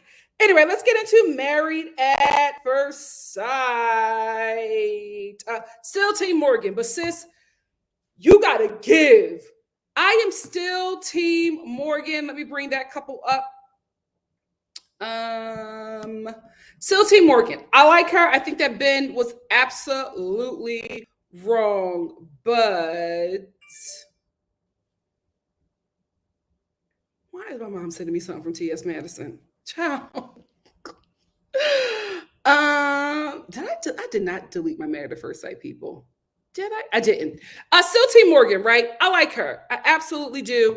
I'm on her side because I feel like Ben is just going to keep on messing up. He's so unsure of himself. So unsure of himself. Is that the mother's doing? Anyway, but I feel like she has to give Ben something to work with. She has so many absolutes. Like, the first absolute is, I need a fiercely independent husband, right? I'm a nurse. I don't need a man that's going to bother me. When I come home, I don't need him talking to me for a few hours. How the hell does that work? How the hell I need him to just leave me alone? Let me decompress for a few hours. That does not work. I'm sorry that you have a very difficult and highly physically demanding job. You just don't need to then be in a relationship. If you're telling your partner, I need some space from you after I spent 13 hours outside of the home working at the hospital, when I come home, I need to be away from you for a few hours. So I, as your partner, gotta leave, I've already left you alone for the 13 hours at the job. Now I gotta add on to that. So I don't even see you. Why are we married?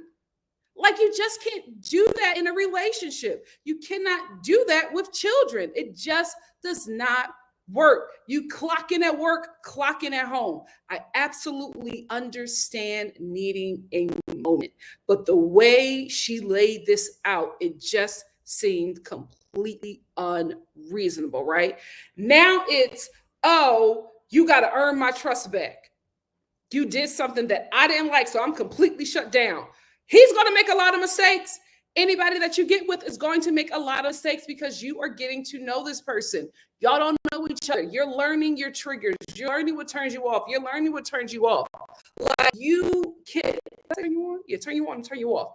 You just have to take that in and just know that that is going to be something that comes with being in a relationship. Now you're completely shut off from him. Oh, he hurt me. I checked out. I don't want to be bothered. I'm done. And Ben just keeps on apologizing. Like, I made a mistake. I'm so sorry. Please forgive me. And I'm just like, sis, I completely understand. Like, I get it. But in this process, that's what I'm saying. This process is not for Morgan. She is going about this like this is a real world and not a reality TV show that is made to exploit marriage. Let's talk about it. Let's talk about it, right? Now, sometimes this show gets some wins.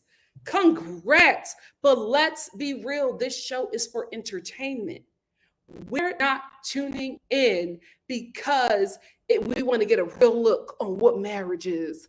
None of this represents marriage. We know what it is, right? We're having a good little time. We're having a good little time just in Christ's sake of anything, right? So that's what this process is. And I think everybody at this point, we've been sitting with reality TV for a very long time. Everybody at this point knows how extremely exploitative it is. So, sis, why'd you come on this show? You have all of these absolutes that honestly don't even make sense for the real world, but would work better in the real world. I just don't think that this process is for her. And I don't see these two. It's early, but I don't see these two staying together on decision day. And if they do, come the reunion, they're done. They are done. In this episode, the couples move in together, right? And at the beginning of the move-in, we start to see, let me put a pin in this. This show is so messy. Y'all gonna hold Devon Franklin to the very end. Y'all know we are waiting to see him. We have only seen Pastor Hal at this point. We ain't even Dr. Pepper if she's back. But y'all are wrong. Y'all know we waiting to see him. Because when Tamara, when she had to knock on the door, I was like, Devon, and Pastor Kyle walked in. Y'all know what y'all doing. But anyway, on this episode, the couples move in together and they have to go to each other's house to see how each other lives. I feel like every season that I've watched this show, women forget what it's like to live with men. Women always forget. Like, women are like, oh my God, he left the toilet seat up. He has a penis. He leaves his toilet seat up in his home. Oh my God, please make sure you close the toilet seat. I don't want to fall in. Girl, cut the light open and open your eyes before you sit down. I just don't understand how people do that. I always look, I don't know, is that weird? Like, I went to the bathroom today. I was thinking about Sasha, also known as Samira. I was thinking about her. I'm like, how do you just fall into the toilet? That's so crazy to me. Like, I was like, do you back in? Do you not turn the light on? Like, what is it? Very, very weird. But every season this happens with the ladies. Oh my goodness, he's dirty. Oh my goodness. He doesn't coordinate all of his wine glasses. It's a man. It's the man. You know what you're going to get. You know, this ain't none of y'all's first rodeo. That's how they live. That's how they live. That is why God made us, because he needed to have someone to tell men to bathe. If it's not for women, men don't bathe. If it's not for women, men don't bathe. Baby, you will find out. You will think you got that clean man till it's time to do some laundry. Anyway, only for the straight boys. My gay friends are like, that ain't us. That's y'all. Y'all go through this. Not us. Anyway, but since we're here, let's talk about Tia and Tamera. So, Stacey and Stasha. Oh wait, this is the wrong couple. I can't say nothing. Who is this? This is Ben and Morgan. Where's Tia and Tamera? Oh, there they go. I don't know if Stacey and Stasha, also known as Tamera, was putting it on for the show, but she was doing the most going through Nate's home. Like, okay, he has empty. I will say this, and maybe it's just because, I spent far too much time in the hood. But when I saw those empty oatmeal containers, I was just like, I understand one empty oatmeal container, but then he had like several. And I'm like,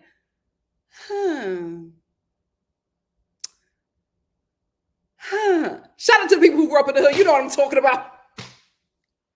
We all got a family member that be slinging that cocaine. Anyway, so I was a little, anyway, she was just doing the most about everything that he had in his home. Like, girl, she was just going through every little crevice when she was like doing this, wiping her finger across the countertop. Yeah, it's dusty in here. Have you met men? Like, girl, stop it. But it was funny. I hope she was just doing it for the cameras because it was a comical scene. Then he went to her home and he was just like, oh, she's a diva. I'm like, you didn't know that? You did not know. Like, how long? Why did it take you this long to get to that point? Your wife is a diva. But you know what, Nate? You are too. Nate is a divo. He is.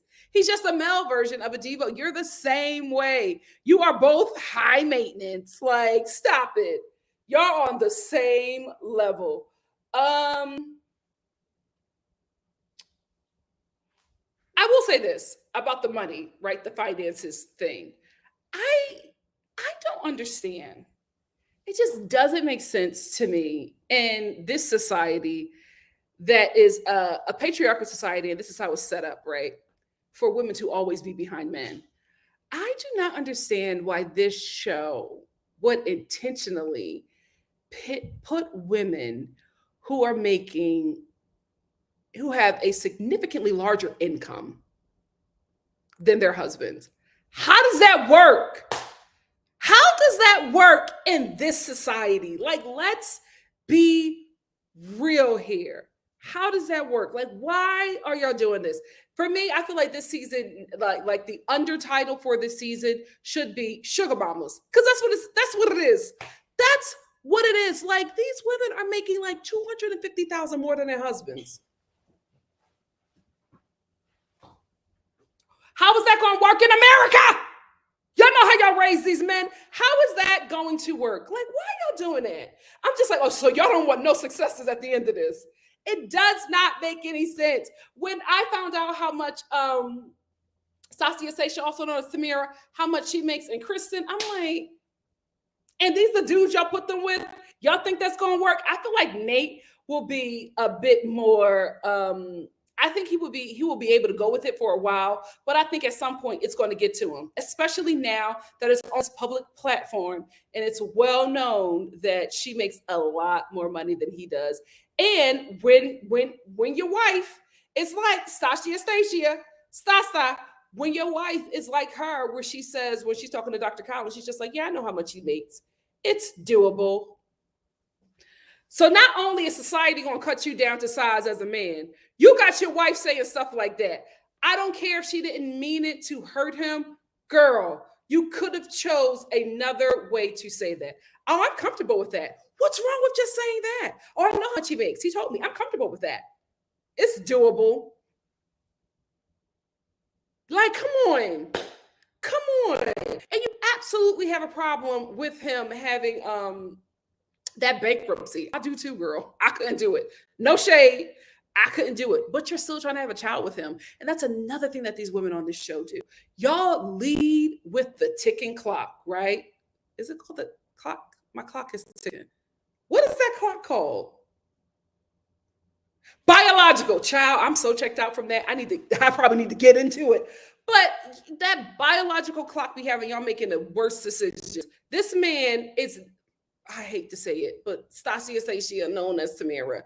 Tamara, this man is not what you want. I got to be real with you, sis. You make a chunk of change more than him, and he has a bankruptcy. You are always going to think that you are the head in their household. That from what I've seen of you, I don't think you can be okay with a man like that. I think she needs a guy that's from pedigree. You know what she needs? She needs a Jack and Jill. She needs a Jack and Jill brother. That's what she needs. I think that's what she would be more comfortable with. With this Nate guy, I think she's leading with attraction and a biological clock because she's trying to have a baby and she sees that he's fine. So she's like, you know what? At least we can get a cute kid out of it because I'm getting up there. Y'all better stop doing that.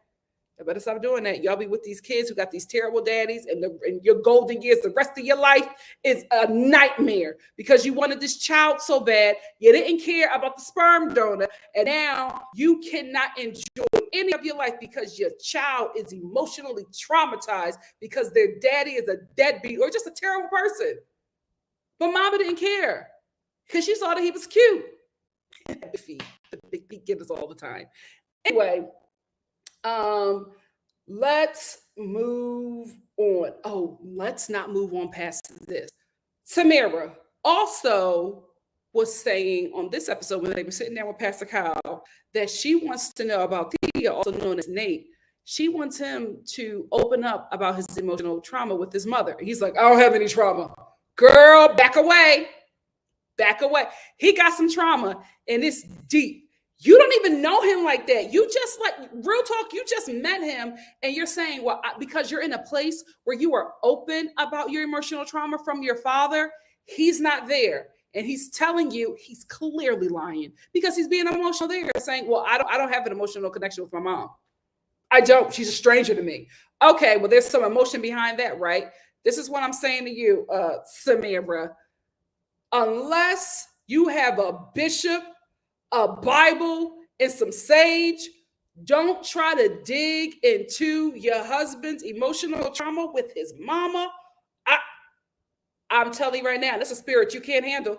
You can't take that on your own. You can't wrestle with that. Leave that alone. Let him open up when he feels like it. Don't try to pull that out of him. You're going to get the ugliest part of that trauma. Stay woke. Stay woke. And how Pastor Kyle didn't catch on to that? You know, I had to say, put me in his chair because I don't know what Pastor Kyle is talking about. Anyway, Mitch, filthy. Oh my God. Kristen, I was so disappointed with Kristen this season. How the hell do you sleep with that man after you saw his home? How is the clam still jumping when you saw his kitchen? I'm telling you, Kristen is better than me because I would have been in there shaking everything off me. Just get out of come on. Come on. That the blood of Jesus, that bathroom. Oh, that bathroom. How do you show that on camera? This is why I tell you, you can never humble a man. You can never humble a man. Women, stop trying that stuff. Stop doing that. Oh my goodness. I hate saying this, but it's the first thing that comes to my mind. Oh my God, he got a dead eye. He's going to be happy to be with somebody like me because he couldn't get nobody because he got a dead eye. He does not care when it comes to a woman. He still thinks that he is, I'll be sure, with the dead eye and all. You can never humble a man because Kristen, you are in this man's home, Mitch, more than comfortable showing the cameras around this squalor. It was given organic hoarders. It was a mess. It was a mess. The bathroom is dirty because I also, I don't clean it. And I water my plants in the shower. How is your clam still jumping? When she said at the end of this episode, well, Pastor Kyle, you'll be happy because, we we consummated the relationship. Why did you let that penis anywhere near you? Because I'm sorry, as a woman, my first thought is, especially if I'm thinking about being intimate with you, my first thought is, if this is how you keep your bathroom, if this is how you keep your kitchen, what the hell that penis like? You know what I mean? Because if the bathroom is filthy where you bathe, if the kitchen is filthy where you eat, I know that penis is dirty and the semen is toxic. It's toxic. Absolutely toxic. There's no amount of shaking that dirt and them bed bugs off and dipping it and bleaching for breezing it that could save him. Absolutely not. I said, how are you comfortable showing us this? You could have got a cleaning service before the cameras got there. You had the filming date and you still chose to show that home. That's another thing. Saskia Sashia, also known as Tamara, you're over here complaining about Nate's home. Girl, you could have had him. You could have had Mitch. You could have had Mitch. Thank the Lord. Thank the Lord. Straight women are living in hell. My God, today. My God. Kristen had to overlook that. She had to overlook that because she wants to be married. Girl. Oh, let me get that apartment out of my mind. Also, Mitch is a manipulator. Kristen, he does not like you. He wanted to have sex with you because he tells her when they get to their apartment and they're in their bedroom, manipulator. He says, well, those condoms, that all those condoms they were giving out at the fantasies at our hotel suite. I brought some here. So, if anything happens, Kristen, oh my gosh. Well, if that happens. He told you he's not attracted to you, but he brought all them condoms for what? Because he's planning on having sex with you, and it worked. Even after you saw that house.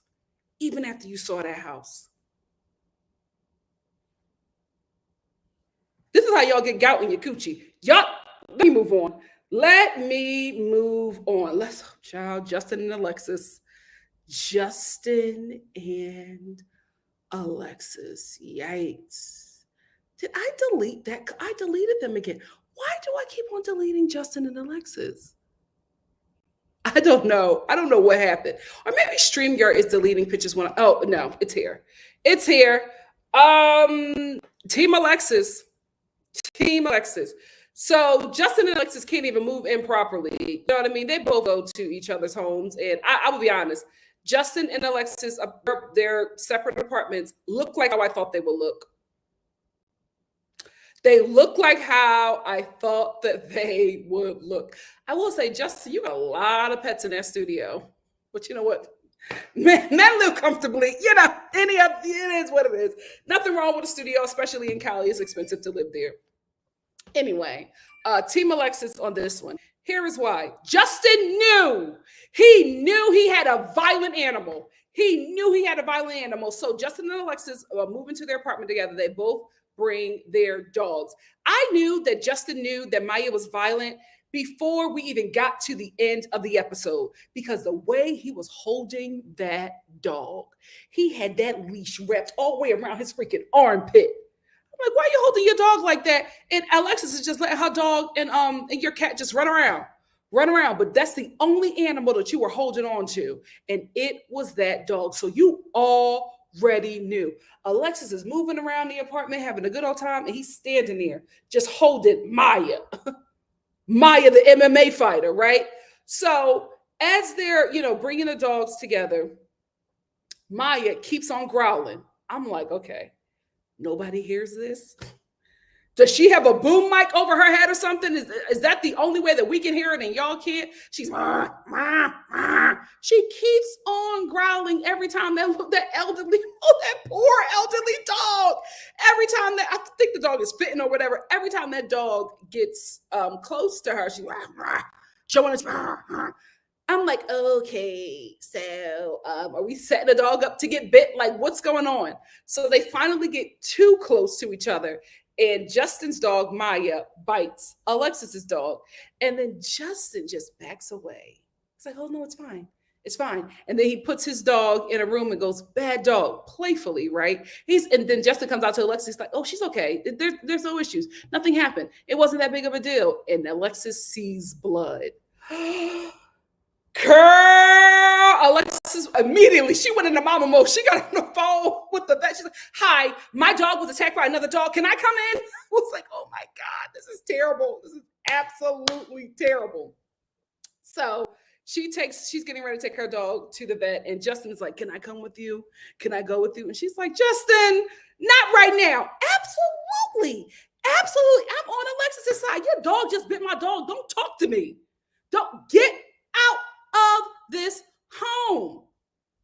If that was my dog, Maya would not even be in the same state as my baby. And also because Justin knew. So later when they sit down with Pastor Kyle, Alexis is just like, I got a little problem with him because his dog has attacked other dogs before. And Justin is like, oh, well, it's when she's been attacked. That she's always defended herself. I'm just like, oh my goodness, you sound like a mass shooter mother, right? It's always everybody else. Everybody picked on my mass shooter husband. The women denied him. The black people made fun of his big sneakers that I put him on. So he went and shot everybody up at that school. He went and shot everybody up at that concert event. It's always everybody else and not your nut job child, right? So all them dogs at the dog park that got into it with Maya was wrong. And it was never Maya. Let me tell you something. Alexis, baby, girl, stand firm in it. Stand firm in it. Because she's just like, that dog can't come back to the house. First of all, I will say, she's better than me because she's talking about send the dog to therapy. Send the dog to therapy and your dog is in a cone. Oh my God, when we got a close up, this is not funny. When we got a close up of that elderly dog, eye is all swollen, still bloodshot in a cone, just holding on for dear life. And he's talking about, oh, it's going to be hard to make that decision if she doesn't get better. First of all, why are we going to try and see if she ever gets better? Absolutely. Maya not coming to my place. I'm the wife, okay? You may be the head, but I'm the neck. And I'm turning your head this way to say, no, no, no, no, no. Maya not coming back in my home. She almost killed my damn dog. My dog already got 2 days left. Maya done took off 1.5. Absolutely not. Team Alexis on this one. And Justin, this is the first time that I ever thought that his tears were manipulative. Before I thought that he was just, very sensitive dude.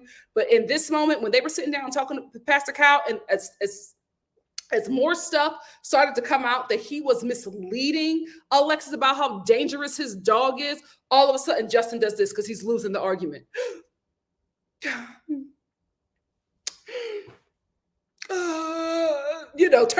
We've all been children before. You know how you turn your head to make sure that tear drops in the right place, doing all of that. I feel bad because I'm not being a good husband. Yeah, sit in that.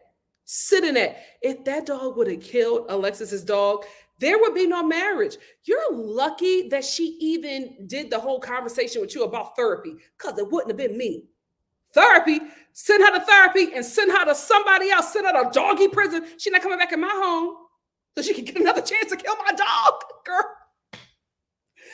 Absolutely not. Absolutely not. But I realized, and I think that Alexis saw that in that moment when he started the crying, because she didn't respond to it. And then I don't think in the trailer, she started to talk about how he manipulates with those tears. I'm glad she's waking up. Let's end with Lindy and Miguel, the king, the Dungeons and Dragons king.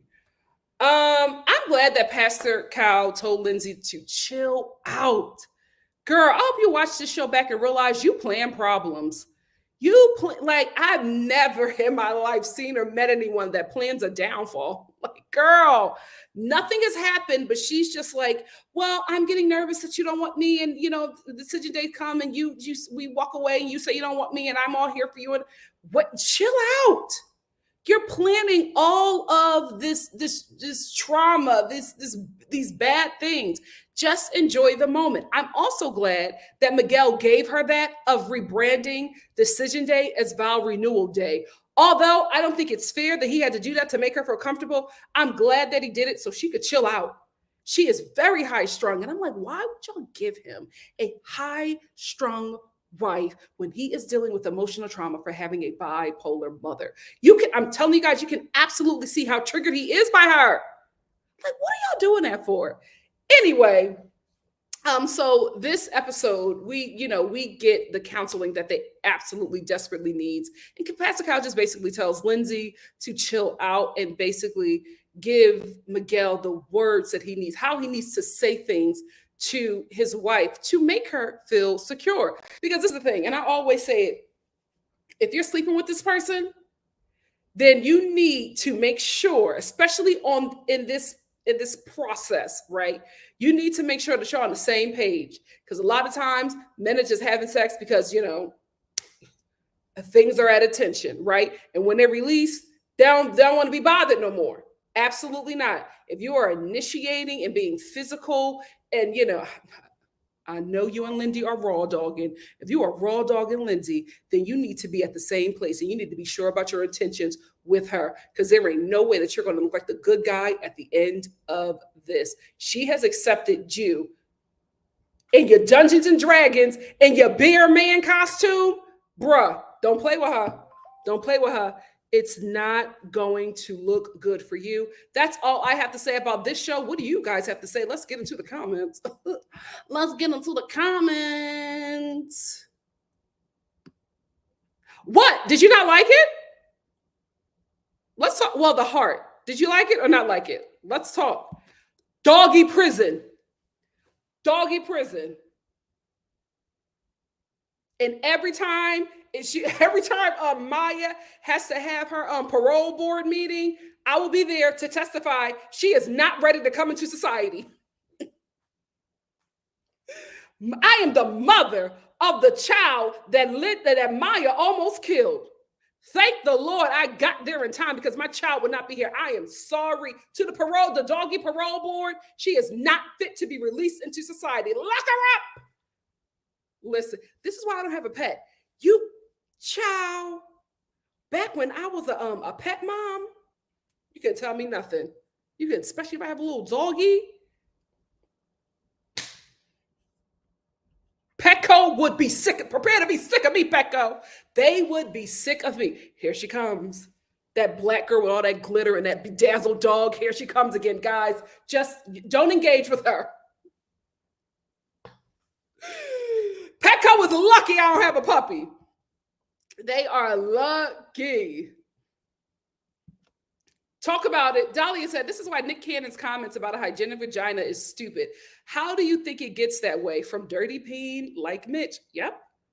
Remember that girl on TikTok? That poor child. I was like, why would you say this?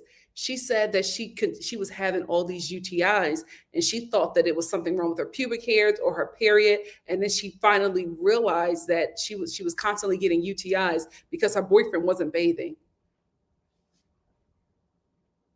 The filthy penis infected her vagina. Straight women are living in what? Let's talk about it. Let's talk about it. Like, can you not smell it? Because the penis is close to the behind. Like, I don't think there's no shame in saying, oh, let's put that in some Clorox. Let's put that in some Clorox. Or some Fabuloso. What's going on? Like, you can say that. Listen, child, this is why I'm single. Drewski said, read Mitch, when it comes to, well, anything really, the bar's in hell for white men. And so often they can't even clear it. Terrible. Terrible. Because listen, he still gets women. Look at Kristen. He kept on telling her he was not attracted to her. That man said that he wasn't attracted to her, but she's voluptuous. Talking about her breasts. Saying that he liked her breasts, but he wasn't attracted to her face. He was basically calling his wife a butterface. Even to her face, he was saying this. Child, Juby said he doesn't want her and he's trying to scare her off. No, I think that's how Mitch lives. I think that's how he lives. Absolutely. Put it on a t-shirt. Put it on a t-shirt. Oh my goodness. It does. It does. It does seem like it. I will say this. It was given depression, but we have to be clear here. Some is like some homes that look like that is depression. Some homes that look like that is just dirt. Some people are dirty. Some people are dirty, and I think that Mitch would because anybody with a depression room, you're not seeing that room, because what happens is if you see my depression room, I fall into an even deeper depression because I'm ashamed that you see my room like this. Okay. I haven't had a depression room in a minute, but your child is scary. It's been scary times. Okay. So I absolutely get it. I feel like the dirty people who are just dirty, they will just say, come on in. Sit down. Is that a rat? Just move it to the side. It's okay. It's been there for like weeks. They don't understand. They don't understand. They will ask you if you want something to drink, turn on the faucet. I'm not judging nobody who drinks faucet water. I'm just saying, I wouldn't drink no faucet water in America. Turn on the faucet and the cup is filthy, right? Got crumbled up Fruit Loops all over it, but they can't see it because they're filthy. This is normal to them. And they will give you that cup, got fingerprints on it, right? Somebody's lipstick still on the cup. But they don't understand because they dirty. That's how Mitch was in at home. He was working out. Yeah, I just sit here for hours, the resistance bands. Sir, your feet are filthy. He don't see it. He don't see it. Dolly said, I don't understand why people don't clean up before they leave for their honeymoon. Why not? Come on. Listen, I had far too many depression rooms before I realized that you can hiring a cleaning service is not something that will break the bank. It really, really isn't. I had no idea until my friend, I was house sitting for a friend, and she was just like, oh, my cleaning lady is going to be coming over. And I'm like, cleaning lady? How you got a cleaning lady? I know how much you make. I'm just talking real here. And, she told me how much it was. I was like, oh, this is affordable. I had no idea.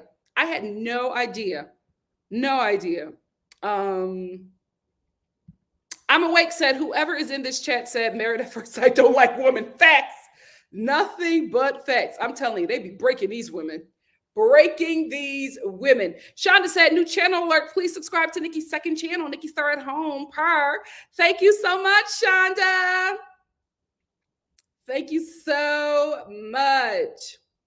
So Steph said, if I go on the show and they paired me with a man that makes way less than me, I'm going to fight somebody. Yeah, because the thing about it is women never have an issue with that, right? Except for Sasha, Stacey, and Tamara. But women normally never have an issue with that. It's the men. He will never be okay with that. He will, unless I feel like Steve from last season would be okay with that. But he's a needle in a haystack.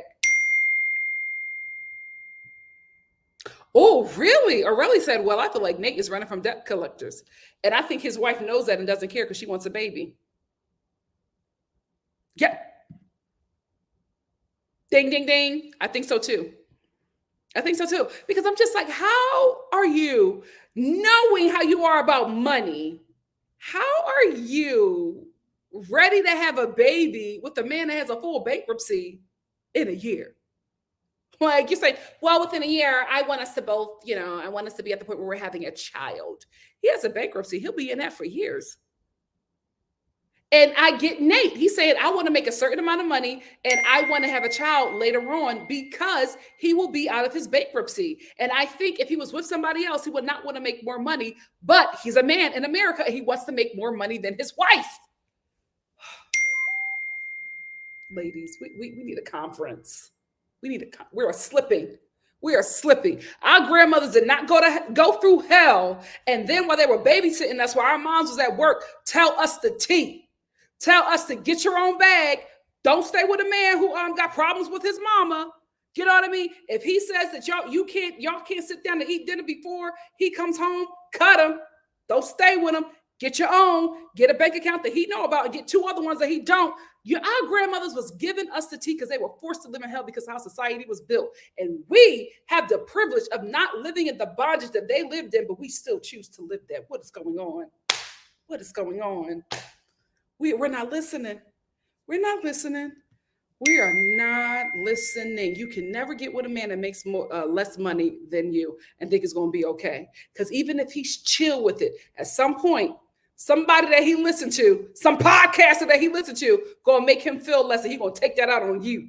Girl, wake up. Wake up. He knew. That's what got me. He knew. He never let that dog go. Alexis knows that her dog isn't violent, so she let her dog go. But he would not sit down. Alexis was all over that house. Justin, hey, look at the kitchen. This is nice, babe. He knew what kind of dog he had. Nope. Absolutely not. Absolutely not.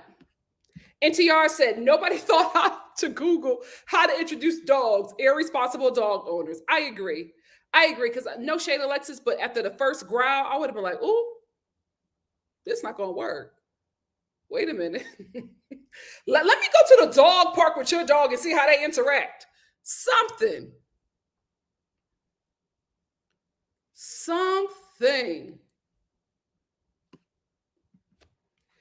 Because he loves his dog, right? Maya is violent to everybody else but him.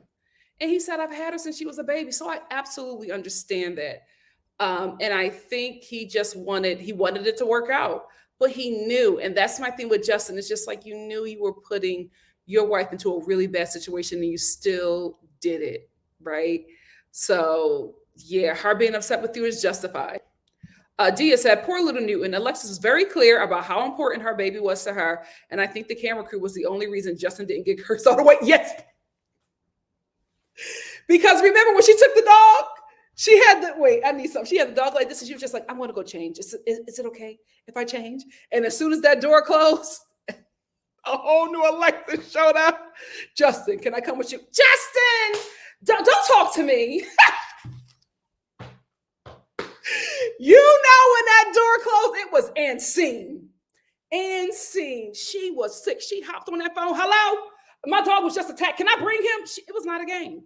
It was not a game. And she's just like, I told you how I felt about my dog. And you put my dog in a situation where it was bit. Like, talk about the trust being broken. Hello, Morgan. Like, Alexis, trust is broken.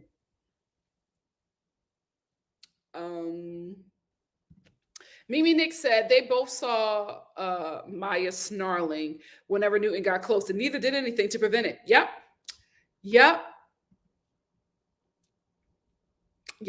Leah said Justin lied twice, lied to her face and then lied by omittance. Absolutely.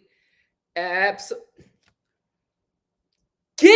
out of my head. I said the same thing when I was watching this episode. I'm like, oh, you're going to end up on Judge Judy. And you will lose.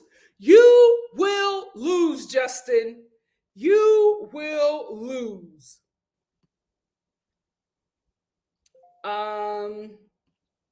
O'Reilly said, I'm sorry, but I understand that Justin don't want to put away his dog. Oh, yeah, I get it.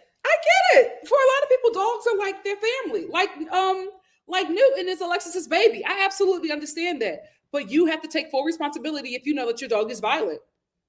Like your dog got all these beefs in the street. It's your dog. It is not all them other dogs at the dog park. I'm sorry. It is your dog. Oh, so Steph said if the dog ranks higher than his wife, then he don't need to be married. Child. He won't be. He won't be if that dog don't recover. He will not be. If Newton does not recover, oh my goodness. I keep on seeing him, his little body shaking, his little fat old body shaking. Oh my goodness. Whoo. Teresa said, no, dogs fight. Get a house and a yard. Me and Lexus disagree. We disagree. Oh, Teresa also said, Lindy talks you right out of loving her. You can tell she's getting on Miguel's nerves. She is getting on his nerves. It was pointless. Pointless. Girl, I'm gonna get a couple more comments and I gotta get out of here. Miss Brown Sugar said, I'm glad they worked through a better method of communication. I like that. That was very mature. Because yes, Lindy is high strung, but it felt like Miguel at one point was egging her on. I kind of disagree with that because I feel like he walks on eggshells with her because he knows that she's high strung, but he also shouldn't have slept with her. I will, but that's going to be in a recorded review. I just don't have time. I don't have time. Look at me. We're already over 2 hours, and I've only talked about 4 shows. I couldn't fit it in. But it was a good episode. It was a good episode. Miss Brown Sugar said, there actually isn't much reason to be bringing up Decision Day so frequently at this point, especially after his 8 weeks comments on honeymoon. I agree. Resalanius Life said, Alexis is a mother that wasn't properly supervising her baby. Ooh. Do we have rough and tough dog owners in here? Let me find out. Y'all got bully dogs. Your dogs beating up on every dog at the dog park. Dolly said, not parole. She can't get released for good behavior with time served, Nikki. I'm telling you, if that was my dog. Ciao. I would get a doggy restraining order. Let me see Maya at the dog park. I'm calling Paw Patrol. Because this dog is not supposed to be within 1 billion feet of my dog. Ciao. Yeah, he was lost for comment. Like he could not he was like, what is happening here? She be trying to teach him, Miss Brown Sugar. She be trying to teach him. Yes. With a little bit of baking soda. And some lemon for scent. Oh, Lord. Dolly said, facts, Nikki. When I was in deep depression, my public spaces were immaculate. Yep. And my private rooms were a horror. Yep. No one knew. Yep. When you are depression, nobody sees your depression room. Stay tuned reviews. What's up? Said MVP goes to Pastor Kyle for nearly giving Mitch a high five when he found out Mitch gave Kristen. First of all, pickle tickle. Oh my God. I'm like, why do you keep on encouraging these people to have sex if they're not compatible? So weird. Take your time. It's work. Leah said, if I'm being honest, none of these people should have signed up for this show. They're getting married due to peer pressure, wanting a baby, come on, or a conquest. It's weird. Yep. It is weird. Stay Tuned Review said, I think the issue with Stacia, Tia, Tamara, and her money is that she feels money makes her better than him. And her primary reason for getting married is to build wealth. Yeah, that's the thing that does not make sense. So you just want a donor. Because if you're saying that you want to build generational wealth, how you doing it with a man that got, first of all, is it several? Because the way Nate is very evasive about that, like how you building that with a man that got a bankruptcy? And you make more than him. Girl, stay woke. Stay woke. True. Marvina said, Nate said he just wants to relax for a few minutes and can't because the house has to be perfect. I get that too. That's annoying. That is very annoying. Hey, Sasha. Sasha said, remind me of Brett and Olivia. Once the cats didn't get along, you knew that the marriage wasn't going to work out. Yep, because that's their babies. Sydney said, I was holding my dog the whole time watching this Justin and Alexa story. Yeah, I'm not even a pet owner, and I felt some sort of way. Jasmine said, on the after party, Kristen stutters through her at Mitch getting it on. LOL. She doesn't want a minute man. He dirty and can't hang. Straight women are living where? Straight women are living where?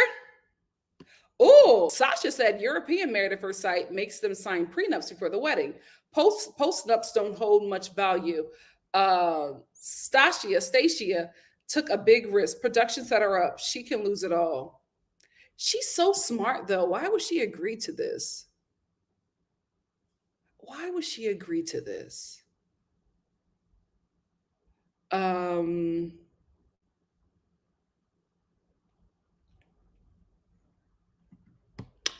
Tracy said, my Shih Tzu has bit 3 pit bulls. He bites and hides under things so they can't get to him. He hates all animals but likes people. Oh my goodness. Teresa said, I've had all kinds of pets. Nobody has picked more fights than my 10-pound Yorkie mix. Keep your head on swivel. Oh my goodness. Oh Lord, Marvina said, Teresa, Yorkies will fight a big dog in a second. Chow. Oh my goodness. Kira196 said, Pastor Kyle said that all the couples signed prenups and leave with whatever they came in with. Oh, good. Thank you so much, Miss Gigi88. So, family, I got to get out of here. Y'all know why. Because of that, all the reviews that I do moving forward, not moving forward, but coming up until Monday will be recorded. Just because I just do not, for this weekend, the way this weekend is set up, I do not see me having any time to sit down for, I say we're going to be here for an hour. Look at us. I just don't have that time. So yeah. I know we like the lives, guys, but this is what I have to do because your girl is on the move. Hey, your girl is on the move. If you hear those beeps, that's my group chat right now because we're planning everything for this weekend. Anyway, I love you all so much. Thank you so much for joining me. Please make sure you like this video. Tracy said, shout out to the NikkiStar replay gang. Thanks for watching. Please remember to like this video, leave a comment, subscribe to the channel if you haven't, and share the channel to your social media. Thanks again, family. I will see you for our next live on Monday, but please check out for my recorded reviews this weekend. Love you so much. Let me get to this group chat. Ciao. They are talking in here. Love you so much. See you soon. Nah. Mwah.